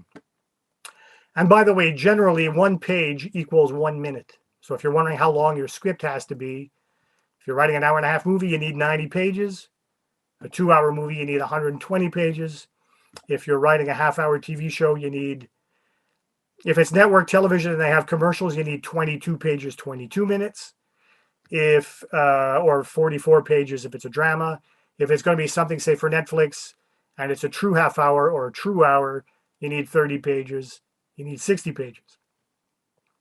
Also know, by the way, that with comedy, you might need more pages, and that's okay, because it tends to play faster. It's all zippy, funny little lines. And because it's zippy, funny little lines that go by real fast, it eats up a lot of paper. So it might go, you might need more pages there. You might say, man, I got 40 pages here. Oh, yeah, it's okay. It plays as a half hour. Oh, good. Drama's often the opposite. You know, you've got, man, I've only got 25 pages. That's okay, man. It ran an hour because, you know, there was a lot of close-ups, a lot of people thinking, lots of pauses, what have you. But at least until you know how it's going to play, you want to do your due diligence. You want to make sure that you're right. 90 pages, 120 pages, 22 or 44, 30 or 60. Anyway, because TV is divided into these little units and movies are only an hour and a half, 2 hours long, you don't have a lot of time. So when you write dialogue, you write scenes. Your scenes are not very long. Next time you write this stuff, time it. Time how long the scenes are, and you'll see they're very short. They're very, very short scenes. That's why you don't have a lot of dynamics. You don't have 20 things they could talk about in a scene. You don't have that kind of time. You got time for 3 or 4 things they could talk about in a scene, and they got to talk about it zippy, all right? So good rule of thumb, come in late and leave early. I used to go to music festivals in Ottawa, and I'm like, what's with Ottawa, man? Everybody comes late and they leave early. They're all free in those days. Someone say, yeah, but it's because it's free. And then I realized, oh, it's a good writing rule anyway. You come in late and you leave early. So I could say, hey, how you doing? Good. How are you? I'm fine. Good, good, good. You having a good day? Yeah, I'm having a good day. By the way, last night, a bolt of lightning hit the roof, and we now have a huge hole. We have a what? First thing you do if somebody gave you that as a piece of writing, cut all that, hello, how are you? Did you have a good night? Who cares? Get right to it. Start the scene with, okay, last night a bolt of lightning came by, and now look, we have a hole. What? And boom. So you're coming in late. You're coming in just when the action starts, all right? unless there's a point to all the hemming and hawing. You're doing it on purpose because the character's nervous and he doesn't know how to break it to that would be different. But for the most part, all of the well and the and all of the small talk, you're dealing with major talk all the way here. There's no room for small talk unless the small talk is somebody, again, purposefully trying to avoid something. All right. It's active in its own passive way. The other one is, like I said, you leave early. So, you leave the scene with, oh, great, we got a hole in the roof. Well, now what the hell are we going to do? You know what? I got an idea. Boom. You don't say, I got an idea. Great. What is it? Guy goes into a long explanation of the idea. Guy says, I don't know. It's a good idea, but it's no. You end on a climactic point. You end on, I got an idea. Boom. You go to the next scene. You can mess with time, so the next scene can be the next day, an hour later, 3 days, after they've fixed it, while they're trying to fix it, what have you. All right. It's if you all know your grammar, you know what ellipses are. ... Right? And you want to end every scene. It's almost as if you want to come in after a ... but you definitely want to leave on a ... You read a murder mystery book, at the end of each chapter, there's an implied ellipses. There's a ... So you go, I realized there's no way the serial killer could have been my wife, but could it have been my neighbor? Chapter 3. Whoa! Maybe it is the neighbor. I got to get to chapter 3. I was up all night reading that book. I couldn't put it down. Well, one of the reasons you couldn't put it down was all of the little implied ... at the end of the scene. And if you watch TV or movies, every scene, more or less, ends that way. It's, again, going back to a musical analogy. If you know anything about jazz does that a lot of flatted fifths. Getting technical here, but there's always like a little edge, and then the next phrase starts. And you always want to make sure that you're kind of, leaving your audience on the edge of a cliff. Doesn't have to be a huge cliff, but just a little bit of cliff at the end of each one of your little scenes of dialogue. All right. All right. Look at that. 9 o'clock. To time. Woohoo. I'll go to the chat one more time and just cherry pick a little bit. Don't want to keep you here forever. Let's see. Someone says, is the hook more of a tagline? And they put long line. It's actually log, L-O-G. And the log line, oops, sorry, I missed that. Okay, sorry, that's disappeared into the netherworld. My apologies. Are there any reputable online screenplay courses you could recommend? I would, it's kind of pricey. I talked about it earlier, but these master classes that they offer, I think it's called master class. There are a couple of great practitioners there, and it's very long. It's 26 little lessons all broken up, sometimes 35 in little 10-minute increments. So you can skip things you already know, or you could go through it all. And you've got Aaron Sorkin on it, guy behind West Wing, The Social Network, Moneyball, offering. You're going to hear a lot of what I told you, and then also his own spin on things, and certainly examples from his own career. And Steve Martin, yay, Steve Martin, one of my faves, teaches a very good one on comedy, and he'll teach you the ins and outs of writing comedy. So I would, like I said, it's a little pricey, but they do discount it every now and again. So that's worth checking out. Oh, yes, this one's very important. It says, you mentioned resources where we can actually send scripts. Yes. And in fact, if I go to the, I'm going to try to cut and paste something in the chat room right now. I'm going to see if that works. Everybody's still there, I trust. I'm going to go into where those resources are. But again, I'll ask Pal to put these up on their site. And I'm going to cut some resources here. And I'm going to put them up for you. We did get into the formatting, but one of these links will actually give you free screenwriting software. So I'm going to go into the chat here, and I'm going to cut and paste all of this. Did you get all of it or just one of them? Oh, there they all are. Okay. So like I said, I'll make sure that the PAL guys have these too. But the first one here is a free screenwriting software. So if you're wondering how the formatting works, you can download this. You're not going to get a virus. It's very reputable. It's all free. save the cost of $250 for movie magic or whatever's au courant these days. And it's just, it'll click your script together for you effectively. So when you want to do a scene, you click on action and you can type in your action. If you want to do, where a character goes, you click on character, it'll bring your cursor right to where you put in the name of the character. You click on dialogue, it'll bring your cursor right to where your dialogue goes. It does the work for you. It's probably got a free demo. I haven't checked out whether or not it has a free demo. It probably does. Check it out. And let's say now you've written your script based on my sage advice, and you want to go shop it somewhere. What you'll want is an agent. You want to bring it to a writing agent because they're the people who, for a cut, are going to get you work.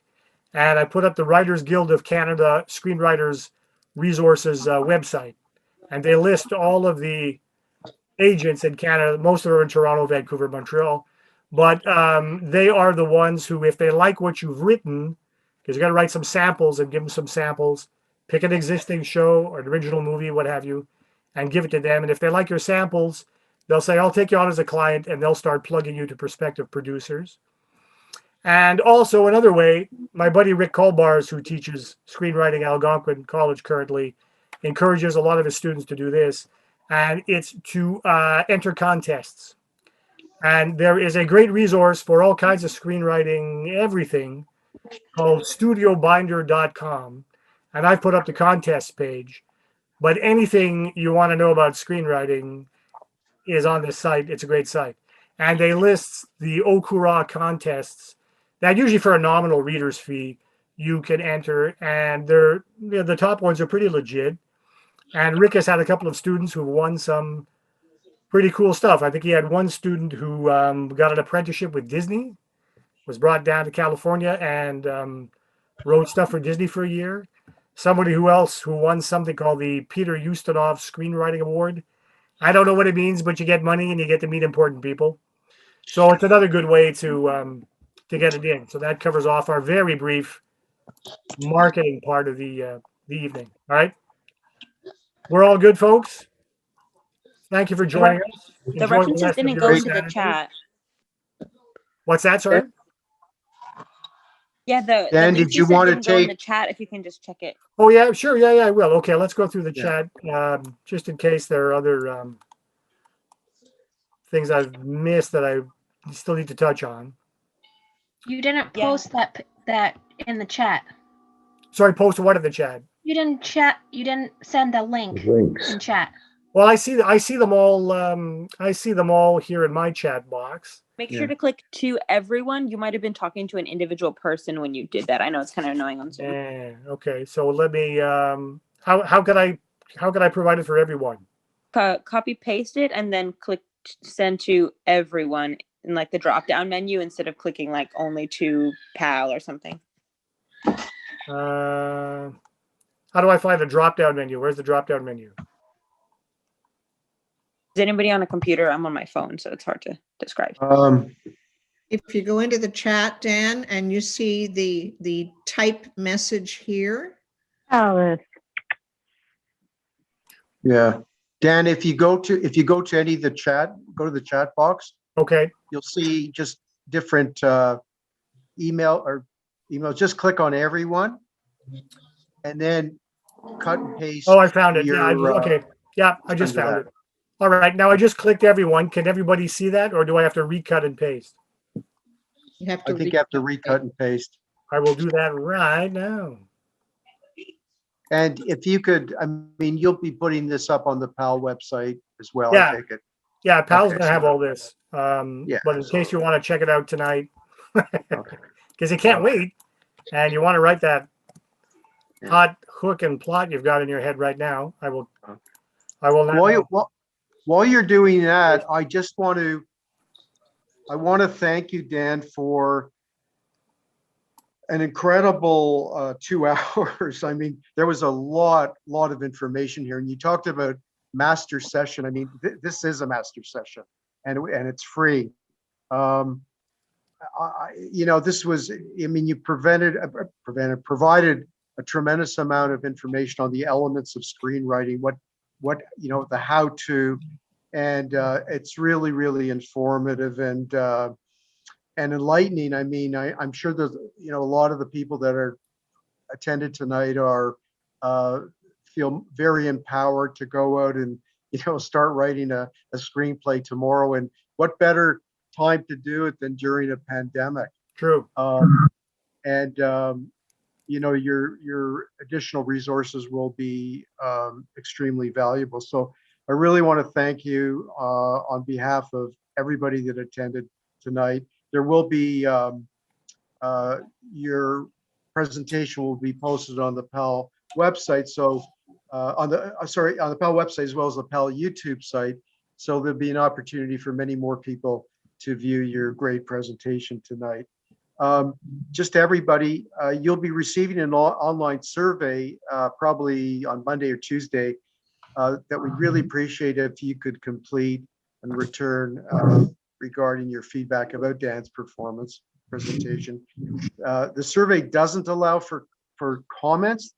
It's a tick-off format, but we welcome comments, and you can forward them to myself at supportingcast@palottawa.org.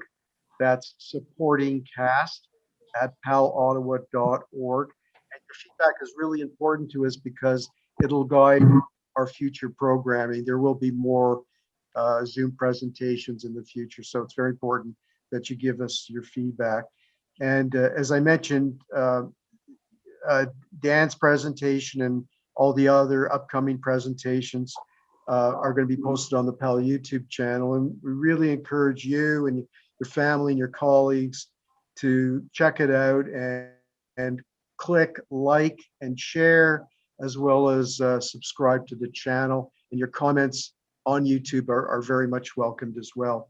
So this was actually the third of 14 sessions of Spotlight 2021. And we hope and encourage you to check out other sessions as well that are coming up. The next session will be by Chris Ralph on Wednesday afternoon at 2 p.m. So if you haven't registered yet, please do so. And thank you again for attending. Dan, thank you for an amazing presentation. I'm looking at the chat room and you're getting great feedback. So you did something right tonight. So thank you very much. And to the audience, please stay engaged, stay safe, and reflect on what you learned tonight. Go out and write a screenplay. You never know where it's going to go. Thanks a lot, everybody. And thanks, guys. Happy writing. Thank you so much. Thanks. Bye.